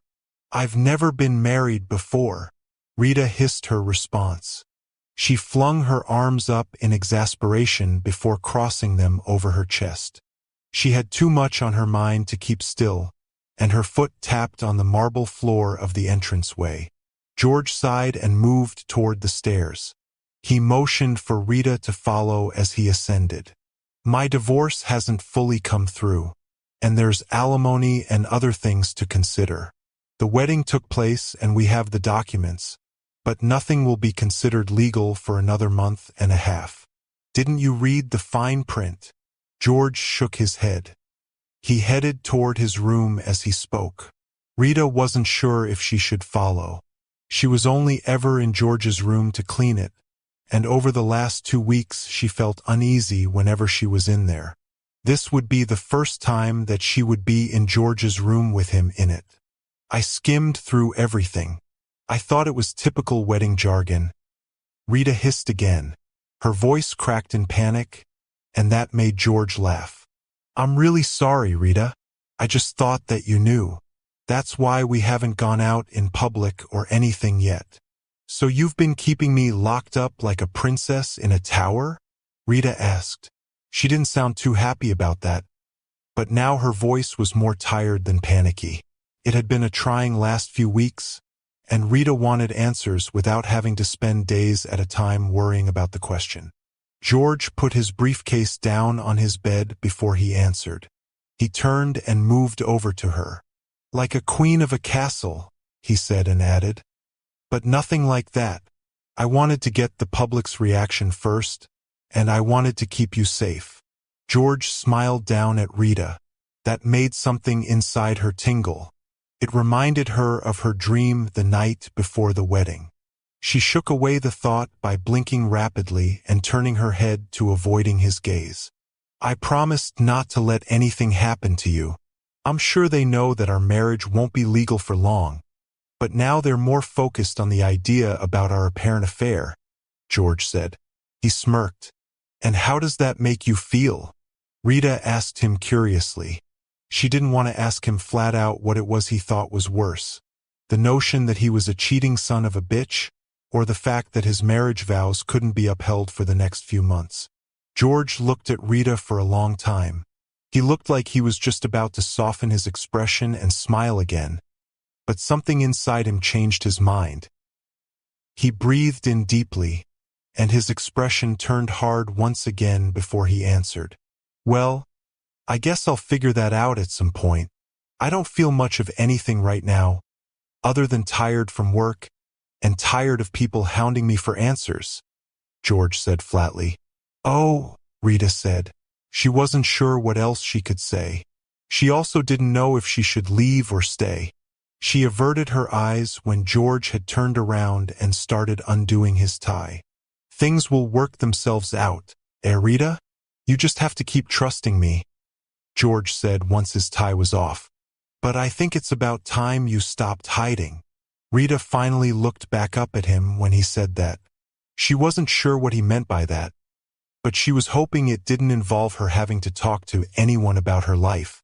She wasn't sure how many interviews George had done, but she knew that wasn't her kind of scene. Don't look so worried, George laughed. He took off his shoes and stepped into his bathroom for a moment. He came back out with his shirt completely unbuttoned. Rita wasn't sure how many times that night she had felt embarrassed or felt the need to look away from him. She backed away slowly and felt for the handle of the door behind her. She knew she had overstayed her welcome in his bedroom. She didn't want to be there when he was fully changed.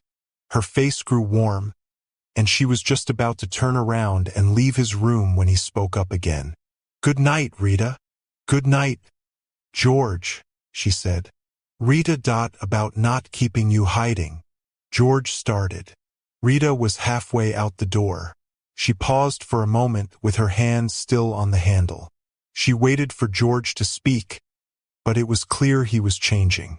She didn't dare turn around even though she knew that she wanted to. Her face got even warmer at the thoughts racing in her mind. What's that, George? She said when he hadn't said anything. I was just thinking. On Friday night. I'm going to take you out to dinner. The next few days went by in a blur. The cleaning staff came promptly at 10 and completed their work by 5. Rita kept a watchful eye over them, but they were really great at what they did, and after a while, she spent most of her day going about her business. She avoided the paper and any news on TV like the plague. She knew George said not to worry too much about what was going on, but she couldn't expect him to be her superhero. He could only do so much. She just didn't know where the boundaries were, and just how much she should be doing for herself. She tried not to think about it. She was nervous enough already because of dinner. Right now, Rita and George were situated at a five-star restaurant. It seemed like it was even beyond 5 stars. There were beautiful dim globes that seemed to be floating around in the air above the tables. The tables were all round with 2 or more seats depending on the size of the table. The tablecloth was a dark silk, and all of the china and utensils were spotless. Rita wondered if the people who owned the restaurant went to buy new utensils and plates every day for the new patrons, but she was sure that that was impossible. It was a French restaurant that Rita couldn't remember the name of. Every member of the waitstaff was the same height with dark hair pulled back in a bun or held down with a lot of gel. It was like an army of culinary experts. I wonder if all the chefs in the kitchen look just like the waiters and waitresses, Rita joked. She leaned over the table so that George could hear her. He laughed at that and nodded. I noticed that too.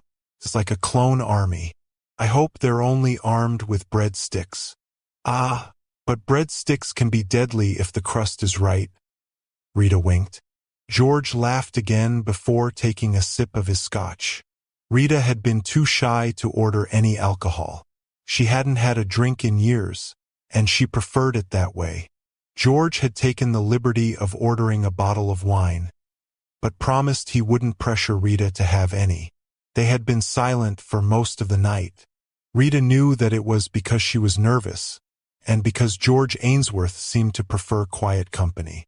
Since he spent a lot of time brooding and working, he probably wasn't at all sure what to talk about with Rita. He had sent her a message earlier that day telling her to be ready for 7 and not a minute after. Rita had gotten ready in the guest room, and George was waiting at the foot of the stairs, already dressed. Rita was in a short, tight-fitting red dress that was off the shoulder and had a unique black pattern snaking down the back of it. She had on black heels and black jewelry. She put her short, curly bob behind her ears. Her cheekbones seemed to glow under the lights that floated above them. George was in a dark blue shirt and a black blazer with matching black slacks and shoes. The maitre d' had taken the blazer before sitting them down at their table. "You look nice," Rita said. It was strange for her to try to maintain good conversation. She was so used to being seen and not heard around the house that looking into the eyes of her former employer now filled her with a new kind of fear that almost made her bold. "Thank you. You too," George said, clearing his throat. He looked down at his menu. Rita couldn't help but smile. She looked down so that there was no way he could notice. Maybe it was the dream she had had about him or wishful thinking, but it was possible now that George was just as nervous as she was. She didn't want to make assumptions, though. This situation could get way over both of their heads. This dinner was a reason for them to be seen in public together. That was what George had hinted at the night when he had asked her to follow him into his room. "What are you thinking?" George asked. "You look very deep in thought. Everything okay?" "I'm fine," Rita breathed. It was still so much getting used to, going from being a housekeeper to dining at a 5-star restaurant. It seemed so normal, like it was a logical next step. She knew it would all be over in a flash. In 3 years they could get divorced and she would be allowed to stay in America. "To be honest, I was thinking about our situation. Why such a beautiful restaurant? Is it to make sure the paparazzi take a good look at us? And what about the next 3 years?" "That's quite a lot of questions," George admitted. "Well, first, I brought you to this restaurant because I know I've never taken Julie here. I didn't want you to feel like a caged bird in the mansion. I wanted to take you somewhere that I knew wouldn't be too distracting, to really get a chance to talk and start to get to know each other. As for the next 3 years? Shit, I don't know, Rita. That's what tonight is for. It's a start," he continued. Rita understood. It was nice of him to invite her out. This didn't look like the place for any sleazy reporters to be around taking pictures. George was right. This really was an intimate setting. They could enjoy each other's company without having to whisper or to compete with deafening music. It was the perfect ambience for a first dinner. "Thank you for tonight. It's really nice to be out," Rita said. George nodded to acknowledge her, but he didn't speak. He was eyeing her curiously across from the table. George never thought he would ever have gotten the chance to know Rita. He knew he was always at his company working or spending time with Julie. Rita was usually in the background. They only exchanged a few pleasantries or work-related conversation. Now that she was there in front of him with her face beaming, and her hair cut elegantly, and in an outfit that made her look like royalty, he wasn't even sure what to say to her. There was something that drew him in, but he was cautious. This wasn't something that was real, he had to keep reminding himself. He had just gotten a divorce from someone who he thought he would be with forever. Then everything changed. Julie changed. And yes, he had changed as well. George stopped to think about the times when they had been happy, and tried to recall the exact moment when the changes became so obvious that they both knew things weren't going to work out. "Have you been here before?" Rita asked, pulling George out of his thoughts. She could see that he was pensive, but she didn't want to lose his attention just yet. "Only once.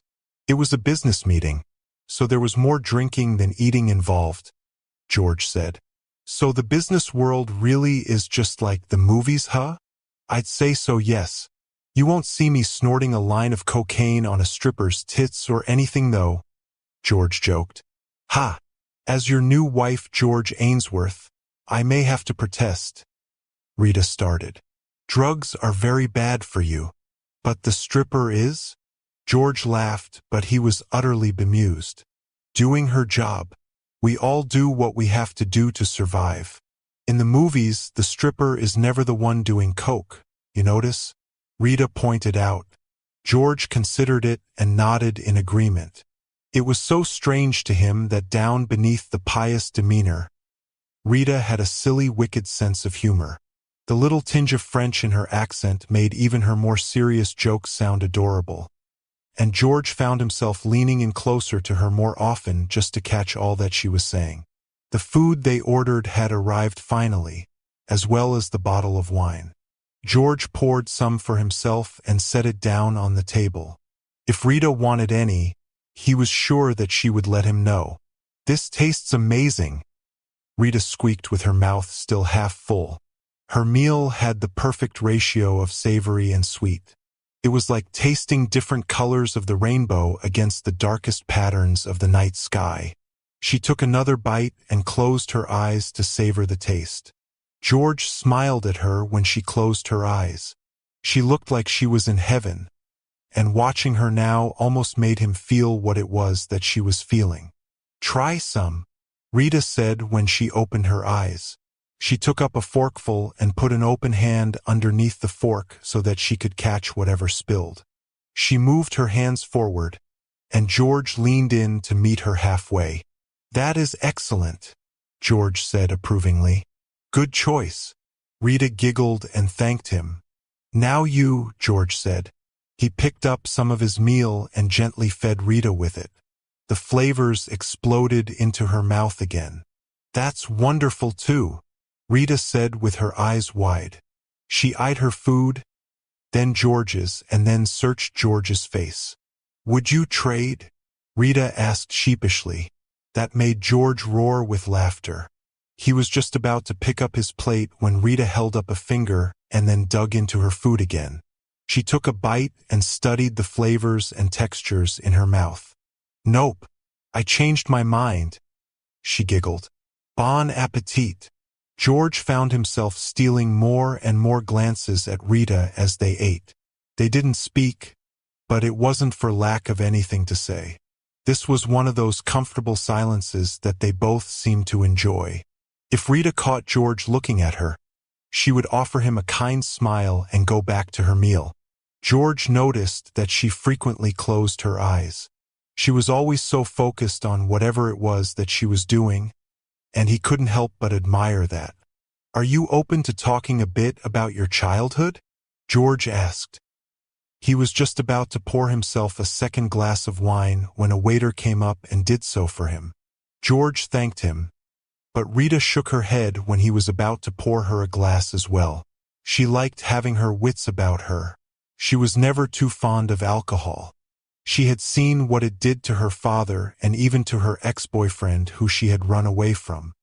He had been under the influence of all kinds of things while Rita had unfortunately been under his influence for many years. "My childhood was pretty textbook. Girl is born, one parent is an alcoholic, parents split up, and girl grows up having a jaded sense of what it means to really be loved by a man," Rita said. It was silly to her that George was the one that was drinking, but she was the one spewing seemingly drunken thoughts to him. George shot her a sympathetic look and extended his hand for her to take. She hesitated, but then placed her small hand in his. He was warm, and his warmth was surging through her now. She wasn't at all sure how far into her childhood she wanted to go. It was too much for having dinner for the first time, but she knew that she was truly enjoying herself, and there was a part of her that wanted all of this to be real. Her heart lifted when he squeezed her hand just a bit, and the two of them stared at each other for a long time. "We can talk about something else if you'd like," George finally said. Rita breathed a sigh of relief. "Good. I don't want to talk much about the past. I'd like to talk about the present and the possibility of the future," Rita said. "Go on," George said. "I guess I just want to know if you're happy right now. I mean at this very moment. With all that's been going on over the last few weeks. I'm a bit overwhelmed," George admitted. Rita nodded her head and looked away. She felt silly. She was living in a fantasy world where she was no longer the housekeeper and Mr. Ainsworth could possibly love her beyond the paperwork and the wedding. George squeezed her hand again and she waited for him to continue. "Work always has me overwhelmed. But now the press is snooping around not just in my business but my personal life. People like to talk a lot. They'll get their fill and believe whatever they'd like anyway. I try not to pay much attention, but when there are reporters constantly in my face when I'm trying to focus on work, it gets pretty jarring." "Do you wish we hadn't done this?" Rita asked quietly. George felt a cold shiver over his heart and he swallowed before answering. "I hate to lie, but I don't regret it. I did what I knew was right, and I'd do it again if you'd have me." "You mean marry you?" "Yes, Rita, I mean marry me," George said. He didn't know what came over him. Maybe it was the way Rita looked that evening, or just being able to talk to her without sensing that there would be anger heading his way. But he was glad that Rita was very welcome company. She had made him laugh tonight, and they were able to share a comfortable silence. They had a way of communicating through touch or whenever their eyes met. There was a connection that neither of them could deny, but also one neither of them would admit. George ran his thumb against Rita's knuckles. He finally realized what he was doing and slowly pulled his hand away. Rita didn't really want him to let go, but it wasn't up to her. There was still something about this situation that made her realize that her decisions were still not quite her own yet. "Okay, Mr. Ainsworth," Rita said, feigning an upbeat attitude. She wanted to hold onto his hand and look into his eyes for the whole night if she could. Something about George was softening, and she wanted to get to know all sides of him. "Now it's your turn to tell me what you're thinking." George didn't want to talk about what was on his mind. He much preferred talking about the present moment and what it could mean for the future. Instead, he sighed and opened his mouth to speak. "Julie," he said weakly, his eyes furrowed. "Julie," Rita said. She was admittedly taken aback. They had gone the whole night without mentioning her. "Yes, Julie.is here." Chapter 6. Rita almost whipped her head around to take a look around, but George calmly shook his head. "She spotted us and is heading our way," George said. Rita couldn't help but notice that his voice was unusually calm even though his jaw was clenched. He didn't seem to look very happy. Rita did as she was told and stayed put. She decided to keep her focus on the expression on George's face. Well, well, well, Rita could hear Julie's rigid voice behind her. She finally looked up to see George's ex-wife looming over them. She was in an elegant black dress that looked like it cost more than half a year of Rita's salary. She looked like an expensive beanpole, with a fierce gaze like that of a hawk, and her hair was gelled back in a bun like a member of the wait staff. She had new blonde highlights in her hair, and her icy blue eyes seemed all the more icy in the dim light and against her dark dress and makeup. "What are you doing here, Julie?" George said. Rita was still so stunned with how calm and almost bored George's voice sounded. Julie, on the other hand, looked positively giddy. She now had a large smile on her face. "I just popped in to have a quick drink before attending a party." "Aren't you going to Artie Lohman's 50th? "I hear it's gonna be a gas," Julie said. Her eyes flickered from Rita to George, but she never removed that smile. To Rita, now Julie looked like a snake, like an eyelash viper. Her pupils almost looked more like slits than rounded. Rita tried not to think those thoughts. Julie had always had her back before. This war was clearly between Julie and George. "I thought it would be too many people," George said. "Judging and asking questions, no doubt," Julie said with a laugh. She touched the back of her head, like she was ensuring that her bun was still in place. She scoped the room before going back to focusing on the couple in front of her. She placed the hand she used to check her bun on the back of Rita's chair.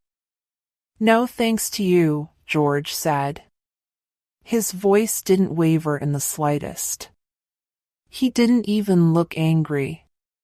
He picked up his wine glass and took a sip. He took a look at Rita for a moment and nodded slowly. It was his way of telling her to keep calm. "People wanted answers, so I gave them some," Julie shrugged. "Maybe instead of worrying about your old wife, you should make sure that you're faithful to your new one." Julie gave Rita a long, hard look. "Wealth certainly does suit you, Rita." "Keep an eye on him," Julie said. She started to move away from the table and closer to the bar at the rear of the restaurant. She paused and then turned to face the couple again. "I haven't forgotten my things." "You haven't seen the last of me yet," Julie winked at them and then headed towards the bar again. She didn't turn to look at them or pay them any mind again. At least that's what Rita assumed. She was in Rita's vision, but Rita was too nervous to look at her. She either looked down or stole quick looks at George. "You seem very calm," Rita said. "You have to be if you've known Julie as long as I have. Nothing frustrates her more than when you don't blow your top like she normally would." "I think the divorce either brought her some peace, or she realizes that screaming at me won't get her way," George said. He let out an angry grunt, but stifled it with more food and wine. "Pretend she's not here. It's very hard to." "She's almost directly behind you in my field of vision," Rita said. "She was all around you for 3 years. But so was I. She just wants to cause trouble. Remember that I'm here for you. You're here for me because you're my boss. I'm not your boss anymore. I'm here for you because I'm your husband. Besides, I promised to take care of you, and that includes saving you from Julie's bullshit," George said. That made Rita very still. She was sure that she was even holding her breath. She was about to speak when she saw Julie heading toward them again. Got my drinks. Now, I'm off to party. I hope George isn't too much of a social pariah for long, Rita. You look like you could use a bit of fun. Julie waved at Rita, shot George a dirty look, and then left the restaurant. Or maybe it's you that I need. George started once Julie was long gone. You need me? Rita breathed. Yeah, I think I need you to save me from Julie. Maybe you've started already, George smiled. Rita couldn't help her thoughts. The way George was looking at her, and the way they had been able to talk about themselves so freely, and being able to just laugh with each other, Rita felt a new surge of hope within her. Maybe George was the man who would be there for her without her having to compromise who she was or what she stood for. They looked at each other for a while. George's smile turned curious. It almost looked hopeful like hers did. He looked down then, and Rita shook her thoughts away. There was no way that he could be thinking what she was thinking. She considered talking to George about how nice she found all of this. She wanted to tell him about what was in her heart, and to see if there could be any chance that this could be an arrangement that could turn into something real. But she didn't do that. Instead, she looked down too, and ordered herself some dessert. Rita couldn't wait for the following Thursday. She didn't want to call Jose to come earlier than he needed to. She wanted to see how the week would turn out after her evening with George. After dinner at the restaurant over the weekend, the two had managed to have breakfast and some dinners with each other at home. It was awkward to call the mansion her home now, and Rita was genuinely shy. But now, she could see it was getting easier to be open with George. He was very welcoming and kind to her. She always knew he had a kind nature about him, but he was particularly warm to Rita now that they were in the same house.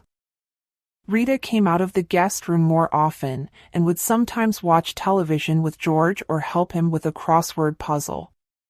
He, of course, would curse if he got a word wrong, or if someone on TV did something particularly stupid.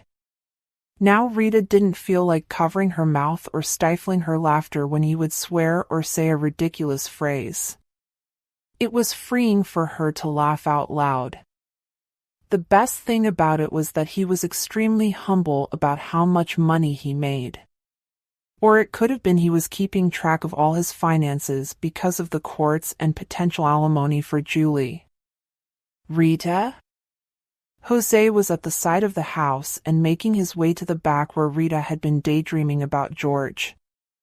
Rita, are you here? Out on the lanai.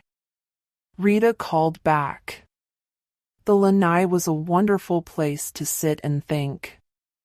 The cleaning company had come early that day, and she decided to sit outside with a glass of lemonade. There you are. Good morning, Princess. How are you? Jose said.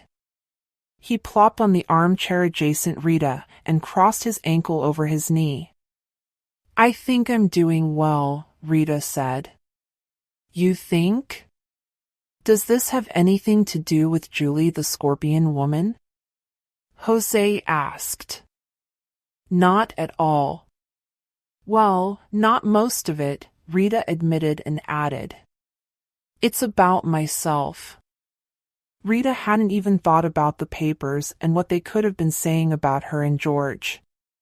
He had been right, gossip came and went, and some days it was easier to handle than others.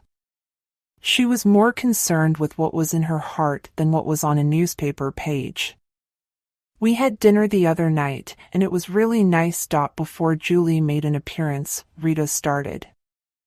I would have thrown water in the bitch's face, Jose grumbled. Stop that, Rita warned. Jose rolled his eyes, but said nothing. He waited for Rita to continue. She doesn't have anything against me, I don't think. Her anger is geared toward George. Bitter, bitter, bitter, Jose said while he shook his head. Rita shushed him and continued with her story. We were laughing and talking, and he said that he didn't regret any of this. He said he would marry me again if he could, Rita sighed. She didn't know how to tell Jose what was on her mind or in her heart, but she knew she trusted him most in the world. He had always been there for her, and there was no point in her holding anything back from him now. I think I'm in way over my head, Jose. I was thinking about what life could be like with George. Like if this marriage works out, then it could be for more than just the sake of papers. Jose still hadn't said anything. He could almost see the wheels turning in Rita's mind. She was trying to admit something to him that she was too afraid to even admit to herself. I think I might be falling for George, Rita said finally. It felt strange to her to finally be able to say those words out loud. That's heavy, Rita. What are you going to do about it? Jose asked. I don't know, she said with a sigh. Are you going to tell him? I can't do that. It could ruin everything, she exclaimed. Hey. First of all, relax. Mr. A has done a lot to keep you safe. He wouldn't have done that for just anybody. I think you should let him know how you feel. What's the worst that could happen? He could think I'm a gold-digging leech and get this marriage annulled, and then I'll be on the first flight back to Montreal, Rita said. She frowned. She knew she was being dramatic, but worse had happened to her in her life. She never had a chance to really love someone. When she thought she did, the man she lived with turned out to be an abuser. George Ainsworth was truly the most decent person she'd ever met, and now she couldn't help but fall for him. Now you're just being silly, Marguerite. Jose clucked his tongue. The man makes you happy. I can practically see you glowing from here. Even if nothing comes of it, you'll regret it more if you don't let him know how you feel. I bet he feels the same about you. Rita was about to open her mouth to counter something Jose was saying, but she heard the front door open. Yoo-hoo! Anybody home? Rita's eyes widened so much they could almost pop out of her skull. Julie Ainsworth was at the front entrance. How could she have come in? And Ainsworth had taken her key on the day of the wedding. Hello? Oh, it's you two. Julie walked out onto the lanai like she still owned the place. She always looked like royalty, even if she was just running errands. What are you doing here? Jose asked. He had never hidden how he felt about Julie. She mostly laughed him off and waved him away. George was the only person on earth who seemed to faze her. Spare key, she said, waving a gloved hand full of keys at them. Now, I came to label the things I'm taking with me. Does George know you're here? Rita asked quietly. I don't care what George knows, and you can tell him I said so, Julie said with a sneer. There are things in here that belong to me that I'm taking. Gifts. Heirlooms. Treasures from times in my life I thought I was happy. You think I'm going to let George or anyone keep them from me? I don't think you should claim things without George being here, Rita said smoothly. She was trying her hand at George's technique. Stay calm and let Julie do all the silly talking. Rita wasn't going to get herself in a tizzy over this. She did still feel strange about being married now. Just a few weeks before, she didn't think she would be facing Julie this way, and certainly not as the lady of the mansion. Rita couldn't see, but Julie's eyes started to water a bit. She turned her head to look away, blinking several times as she did so. "I never said I'd take them, Rita," Julie said when she turned around. Her expression was back to being stone cold. "I'm putting labels and making a list. George can speak to me about them when he's ready." "Still, I don't think that's a good idea. I'll let him know you stopped by, and you both can discuss this together," Rita said. She didn't want to be involved in any of this, but she figured it would be the only way to get peace. "So diplomatic," Julie said, raising a fierce eyebrow. She wanted to say more, but she thought better of it. "I can see why he loves you." Julie said nothing more and turned around to leave. Rita held her breath until she heard the front door close.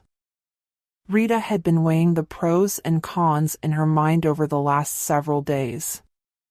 It was early on Sunday morning, and an Ainsworth had invited the two of them to breakfast down by the pier.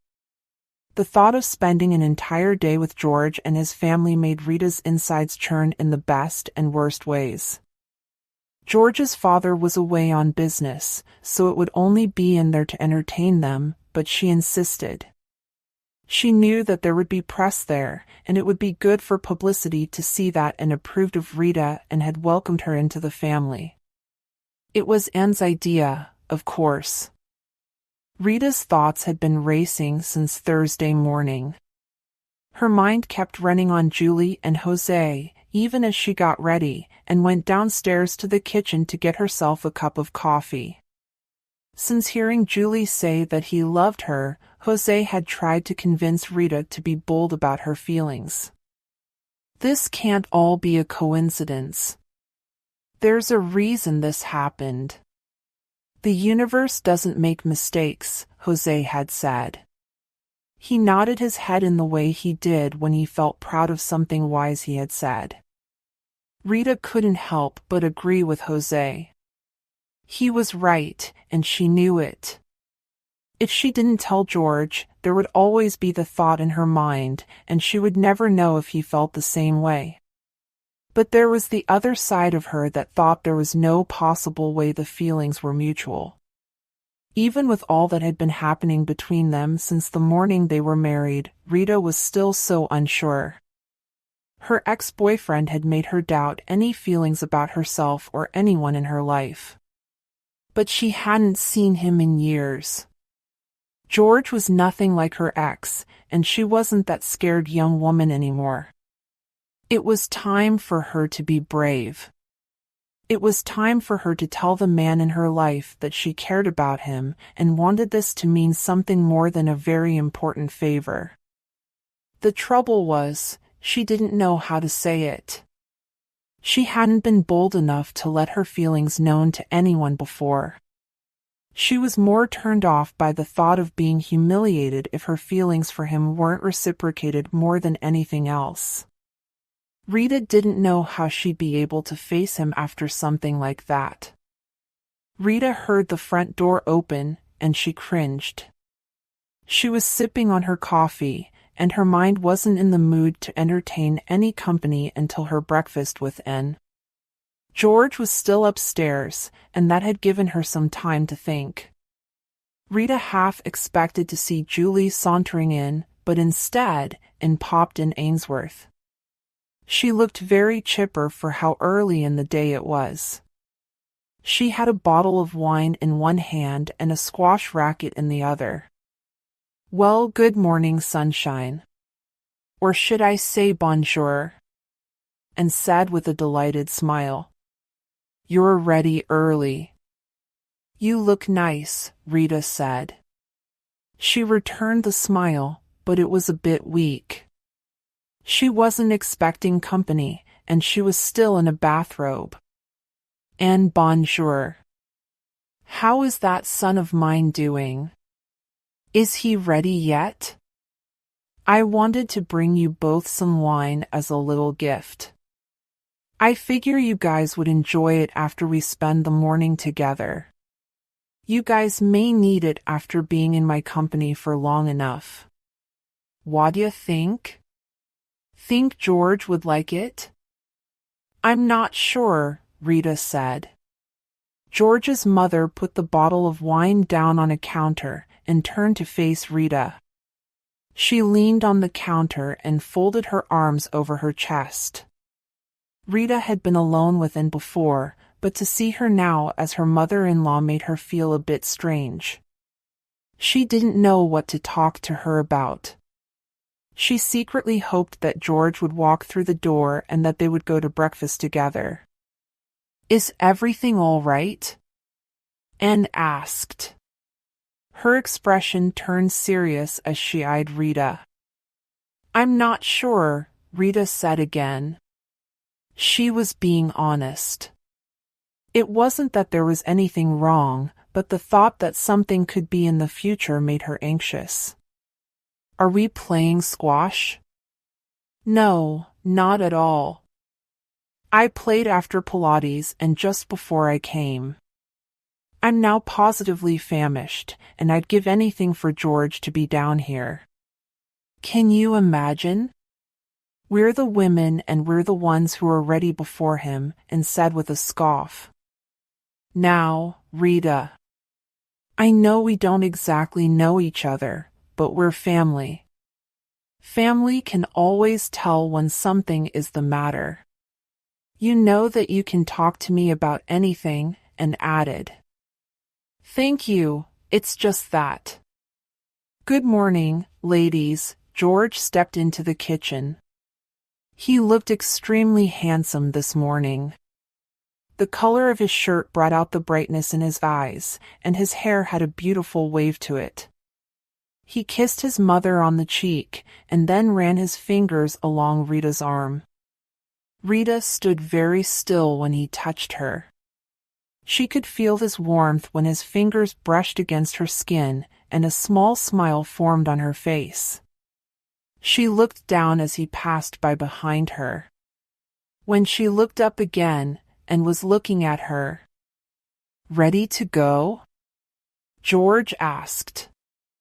Yes, we are. George, why don't you bring the car around? Anne offered. George sighed and agreed. He stepped out of the kitchen and walked outside to start one of his cars. Rita, will you stay with me a minute? Anne asked. Rita was just about to follow George, but she stopped and turned to wait with Anne. I think I know what's on your mind, Anne said. Her mouth curled up in a mischievous smile. Rita didn't say anything, but now her heart was racing. It's about George, isn't it? Rita didn't know how to answer that question. You don't have to be shy about it, it's written all over your face. You really love him, don't you? I don't know, Rita said. She couldn't bring herself to lie to Anne, but she had already been found out. I knew it! I wasn't sure, but when I saw the way you looked when he just touched you. Oh, this is wonderful, Anne said. She clapped her hands together. Why is it wonderful? Because you're such a lovely girl, Rita. You're bringing out something in George too, something I haven't seen in a long time, and said with a smile. What do you mean? Rita asked.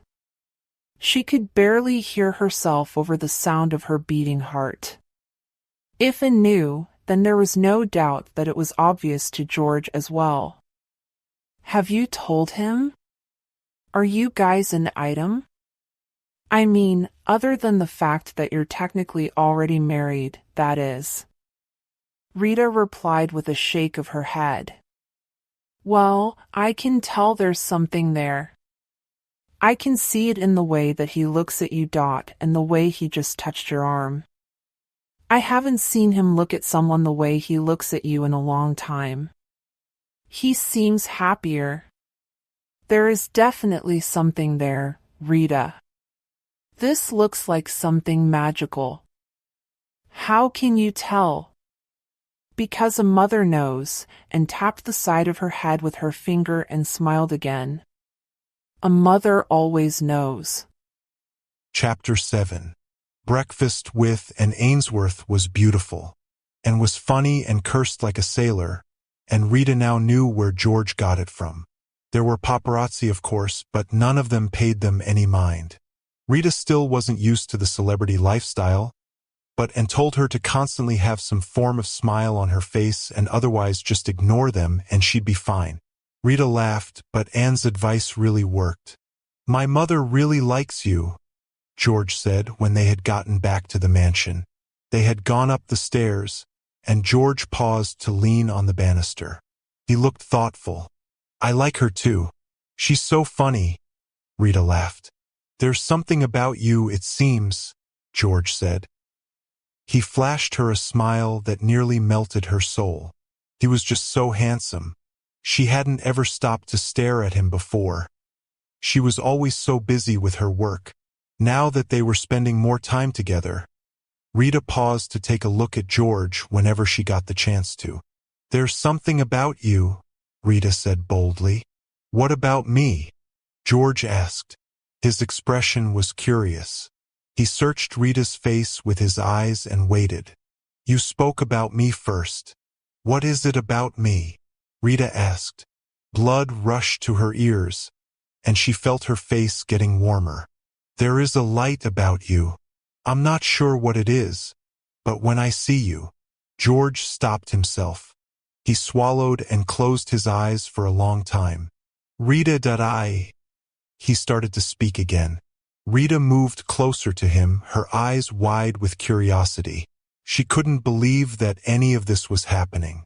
Was he going to tell her what she was hoping to hear? George breathed out and seemed to change his mind. He shook his head and looked away. "George," Rita started. His eyes went back to her. "If you want to tell me that you have feelings for me, then I think now's the time to tell me." Rita couldn't believe that she had just said those words. There was never a time in her life that she recalled being so bold. George started laughing. Rita wasn't expecting that kind of response, but George's deep voice echoed throughout the house. She also didn't ever remember a time when she heard him laugh. Was he laughing at her? George held out his arms and pulled Rita in close to him. "Rita, I'm not sure how this happened, but I haven't been able to stop thinking about you. I think I'm falling for you," George said. His face was now a bright red. Rita didn't know if it was him blushing or the fact that he had just been giddy with laughter that did it. Rita didn't care. All she could think about was that she was in George's arms. She was in her husband's arms, and he was falling for her like she had been falling for him. "George, I'm falling for you too." The moment the words left her was when George leaned in and planted a kiss on her lips. He kissed her deeply. Her body went from rigid with nerves to being completely relaxed. She allowed herself to melt into his arms as he explored the flavors of her lips with his own. She didn't want to come up for air. She didn't want to pull away. Every part of George surrounded her. She felt safe. She was engulfed by his touch and his love for her. Hi there. Unfortunately, we've had to take this steamy scene out as it's against YouTube's terms of service. If you don't want to miss out on love scenes for this and other stories, check the description and join our inner circle via Romancely Audio Velvet. Warning, things between the couples get super hot, and it's not for the faint-hearted. If you're already a member, the love scene references The Billionaire's Housekeeper, Chapter 7, Love Scene 2. Okay, back to the story. How was it? Rita had just finished telling Jose about the morning before last. He had invited her to his apartment in the city for brunch. He had cooked, and they were both now giggling and gossiping as if they were still in high school. She was wearing a long summer dress that George had got for her and a floppy hat and sunglasses. She was partially in disguise. She didn't want any paparazzi to stop and ask her any questions. She was less worried than she had been before. If they asked her anything, all she needed to do was say that she was happy, and then go off on her merry way. And Rita had been very happy as of late. She and George had made love at least 3 times over the last few days. Talking about it made her clit jump. She reminisced and closed her eyes. It was perfect. George is perfect, she said dreamily. See? Aren't you glad you decided to tell him how you feel? Jose said. He playfully nudged her, and Rita tried to hide a smile. She was still thinking about the way George made her feel, whether being inside her or not. Yeah, I'm very glad. Good, because I haven't seen you this happy since. He paused to remember. Hell, I don't think I've ever seen you this happy. And who would have thought? Rita knew she definitely wouldn't have imagined this moment. 2 months ago she was still just the helper. She still had her secret, and she didn't know what she was going to do about it. George Ainsworth had saved Rita in more ways than one. He had saved her from the press, the authorities, and he saved her from hiding from her truest self. He saved her by making her feel worthy again. It didn't even have anything to do with his money. He wasn't the bragging sort. Money was no object to him, though it could have been since he had been a billionaire and had come from money even before he began his business. They went to nice places, and sometimes Rita would wake up to a beautiful designer dress, or jewelry, or interesting pastries made by French chefs. But George was so down to earth that he never flaunted the money he did have. The thing is, our marriage isn't going to be considered legal for almost 2 months. Rita sighed. She knew that she could wait, but there were a number of things that could happen in that time. Julie could find a way to undermine George. She could claim that since there had been an affair, George broke the terms of their prenup and would therefore need to spend more time in court working out finances. Rita didn't want George to have to go through any of that. It wouldn't be fair. That's nothing. Just enjoy each other until then, and celebrate when everything is legal. You can hold out until then, Jose said. I hope so, Jose. I really hope so. Rita was surprised to find George at the mansion. She saw his briefcase on the 2nd floor beside an open door.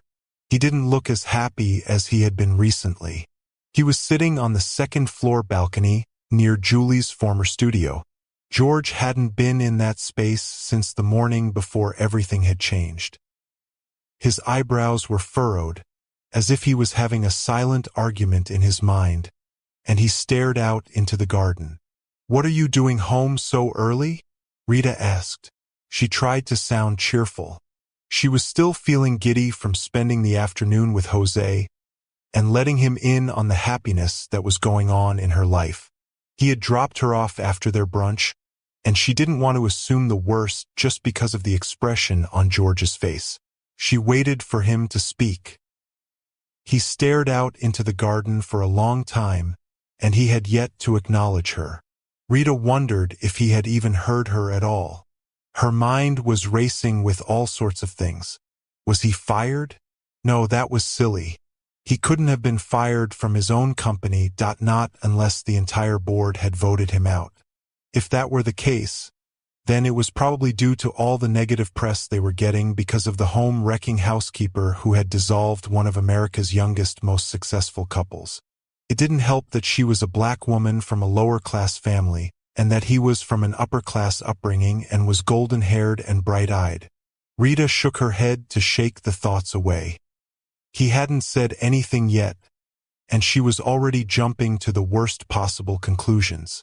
She was so used to things falling apart since having to leave Montreal, that complete happiness, and feeling so much love was new to her. We need to talk, Rita, George said, breaking Rita away from her thoughts. His voice was stiff and cold. Rita's insides plummeted. and she felt all the blood from her face draining too. Did something happen? She stood a few feet away from George. He still hadn't looked at her. He was staring blankly out at the garden. Rita could see her little cottage from there, but she turned to keep her focus on George. He looked like he had so much to say, but he couldn't find the right words to use in order to say them. George didn't know how to tell her exactly what was on his mind. Julie called him earlier that day. There were things she wanted from him, and she promised that she wouldn't leave him alone until she got her way. She was out for more of her possessions. She had let him know that because she was wronged, she needed to be adequately satiated financially for all of the emotional damage. George had let Julie go on her tirade, as he usually did. It made him bored and tired. They weren't like this in college or when they were first married. Was it the wealth that changed her so much? He wasn't sure. All he knew was that he was worried that love wouldn't last, that anything could change at any given moment, and there would be constant fighting and bickering. He couldn't put himself through that again, and he didn't know how to tell Rita. "I don't think that this is working," he said instead. It was easier this way. The less Rita knew, the better it would be. If he could get everything in his life to slow down now, he could sort out his heart and his thoughts. "What do you mean?" "I mean what it is that we have," George sighed. "Trying to make this work is proving difficult. I have my business and reputation to think about. I have to get Julie off my back.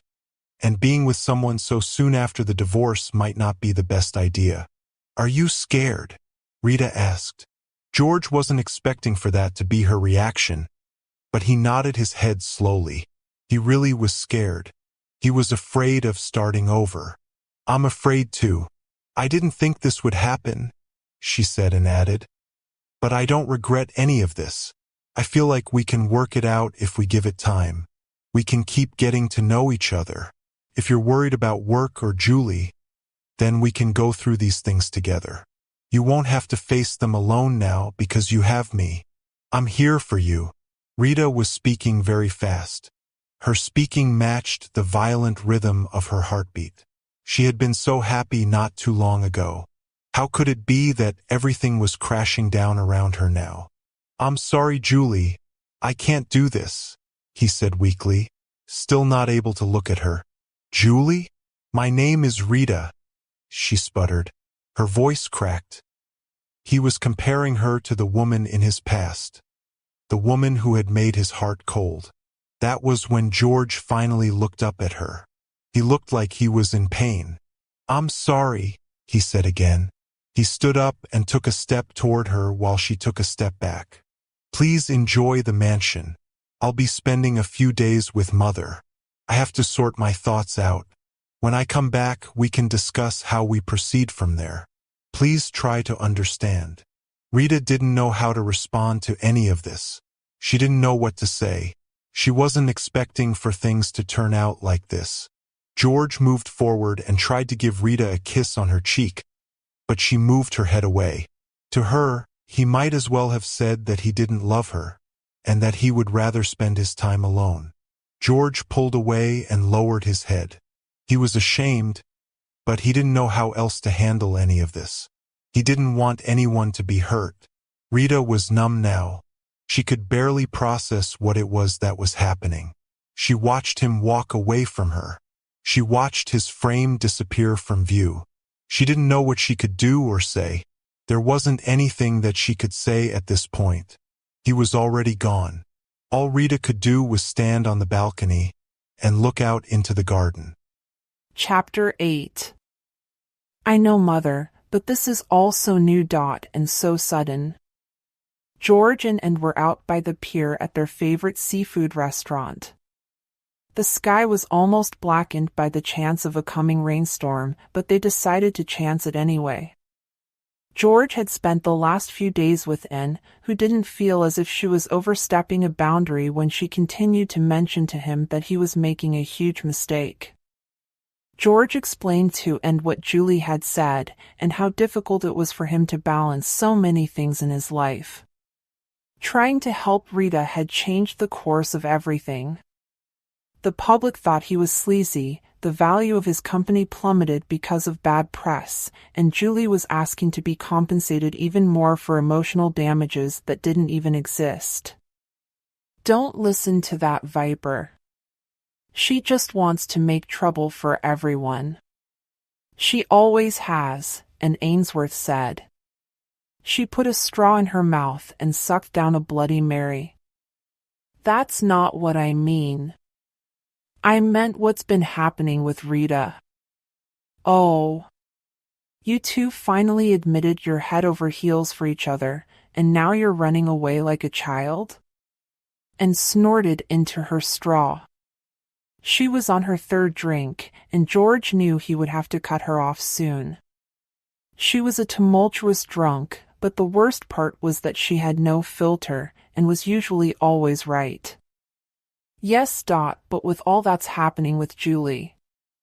I don't think this is something I can handle right now, George sighed and looked down at his barely eaten meal. What are you saying?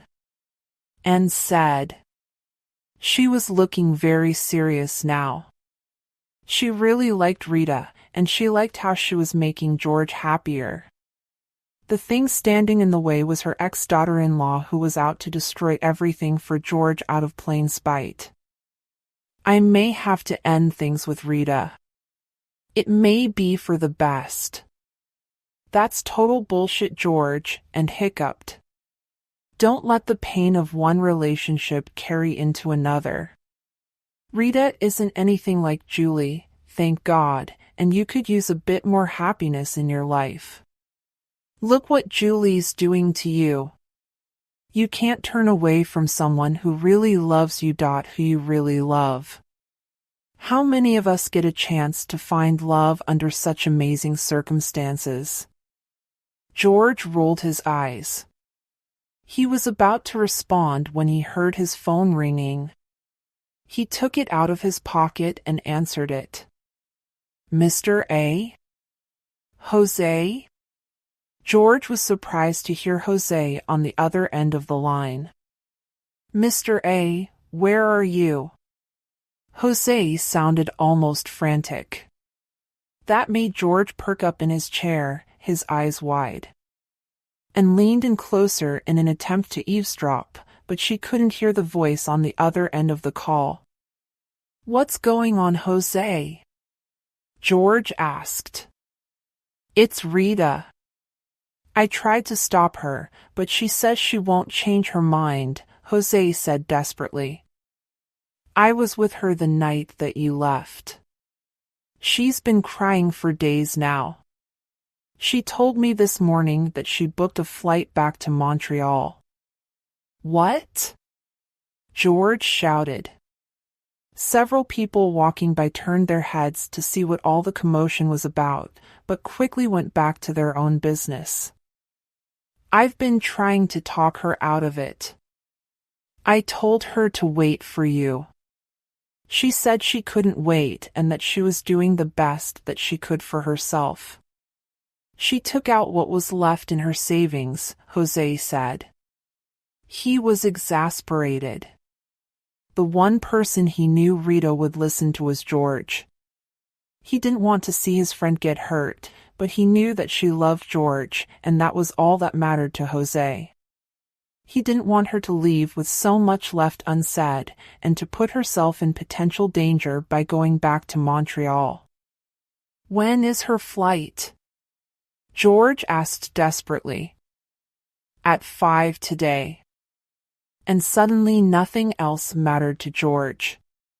His business would survive, the press would move on, and Julie would eventually be bored. The only thing that mattered to him right now was Rita. He was prepared to let her go in order to save himself, and now she was going to leave him. He couldn't have that. Thank you, Jose. Thank you. I won't let her leave. Please tell her not to go, George said. He hung up the phone and looked up at his mother, who was staring wide-eyed at him. What in the hell is happening? She asked. I can't talk right now. I have to go, George said, grabbing his belongings and getting up from the chair, and shook her head at him as he turned away. Finally, she muttered loudly enough for him to hear before taking another long sip of her Bloody Mary. It was pouring rain by the time George got to the mansion. He didn't care that he was soaking wet when he burst through the door. He was moved by adrenaline, fear, and anger. He was afraid that he couldn't fix things with the woman he truly cared about, and he was overwhelmed by how furious he was with the woman from his past. He called Julie on his way back to the mansion and gave her a piece of his mind. He wasn't going to be threatened or talked down to. He was so upset that he ended up telling Julie the whole truth of the matter and that there hadn't ever been an affair. Julie blubbered through the phone and had more to say, but he didn't bother listening. He hung up the call before she could speak. If there was anything else that she needed to say, then she could get in touch with his lawyer. Rita? George called out once he shut the door behind him. He was dripping from head to foot. He was so full of adrenaline that the cold hadn't even hit him yet. George trudged through the house, leaving a trail of water everywhere. He called out to Rita as he made his way through the rooms and even up the stairs. Her things weren't in the guest room, even though she had moved a lot of them to the main bedroom since they had professed their feelings to one another. George went to search his room, but her things weren't in there either. His heart sank. It was too late.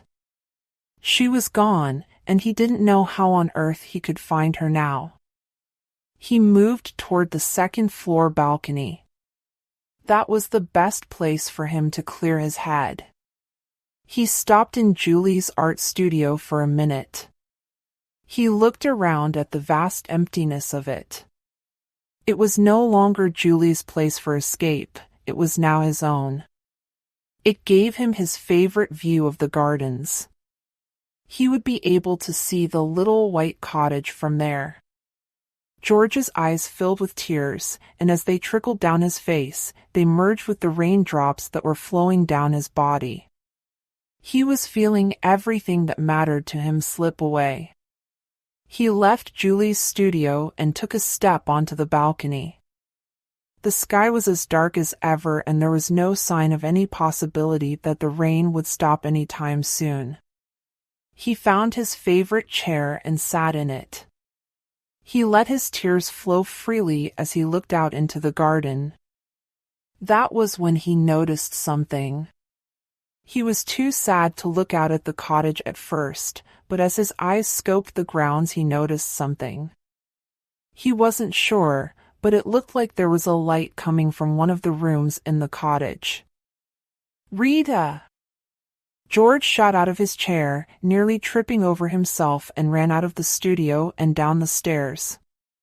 He moved towards the side of the house and to the lanai. He paused only for a moment to look up at the sky, but nothing was going to keep him away, not Julie, not the paparazzi, and certainly not something as silly as the rain. George stepped off the lanai and out into the garden. He kicked off his shoes and took off his socks and then broke out into a run. If there was a chance, he was going to take it. He ran across the gardens, closer and closer to the little cottage. Now that he was closer, he could see that the door was left ajar. That meant that she must have still been there. Rita, he called out into the rain, but there was no way that she could hear him through all of it. He got to the porch and reached out to open the front door. His lungs ached and his legs burned from the running, but he didn't care. He needed to see her. He needed to make things right. George opened the door and staggered inside of the cottage. His mind was racing with all of the things he wanted to say to her when he saw her. But there she was. Rita was standing in the living room. She was holding a pile of folded clothes, and all she could do was stare at George. His mind drew a blank. All he could do was think about how beautiful she looked. He wanted to hold her, but he knew that she wouldn't want that. He closed the door behind him, and they stared at each other for a while. Neither of them knew what the other was thinking. Neither of them wanted to speak first. There was so much to say between them that it almost felt like the walls were closing in on them. The only sound was the rain pouring outside, but the cabin was so quiet inside that Rita could hear George's heavy breathing clearly. "What are you doing here?" Rita's voice was weak but defiant. She didn't take her eyes off of him. George pushed a clump of wet hair back and breathed deeply a few times before getting ready to speak. "Please, don't go," George said. His voice was pleading, but Rita couldn't tell if it was because he was cold and tired from running in the rain, or if it could have been something else. "I think I have to," Rita said. She finally looked down at the pile of clothes in her hands as if seeing them for the first time. She didn't have much more to pack, and the driver was waiting to take her to the airport in a few hours. "I spoke to my mother already. She's expecting me." "I'll bring her," George said brightly, as if now there were a glimmer of hope. "Whatever I have to do, whatever it takes, Rita, I'll do it." "You don't have to do that. Using your money is the last thing I want to do." "I just wanted to grow with you, George," a lump formed in Rita's throat. "It's not like that. I just thought it would be better to grow as much as I can for myself before trying anything with someone new." She looked skeptically at him. Just a few weeks ago he hadn't been sure about her. He didn't know if this was something that he could venture into because of his past. Julie was still very much in the picture, and she probably wouldn't go away until she had drained George of all the money that he owed her. "What about Julie?" "What about Julie?" he echoed with an exasperated sigh. "If you want to know, I talked to her. I told her the truth about everything. I told her there was never an affair, and I was doing what I could to help you." "Oh," Rita said. "I also told her that I was falling madly in love with you. Our marriage isn't a sham, Rita. I want to do anything I can to make it work with you." George was talking so fast now that Rita could barely keep up. It was unlike him to be so nervous, but it had been a long time since he'd really bared his soul to anyone. "But we come from two different worlds, George. I'll never be a socialite or a debutante. And who says you have to be? I didn't fall for a debutante, I fell for you. We came from two different worlds, but something brought us together and we've made our own world from it. It's a world I've never known before, and I'd like to spend as much of my life exploring that new world with you." Rita didn't realize she was crying until a sob escaped her lips. She put the pile of laundry down on the armchair nearest her and began to wipe her eyes. George took long strides towards her, taking out a handkerchief from his breast pocket and handing it to her. Rita laughed. It was soaking wet. "It's good to hear you laugh," George said. He gently lifted her face so that she could meet his gaze. "You really want to make this work?" Rita asked. Her expression had turned serious once again, and her eyes danced, trying to catch even the slightest change in his expression. George nodded and offered her a warm smile.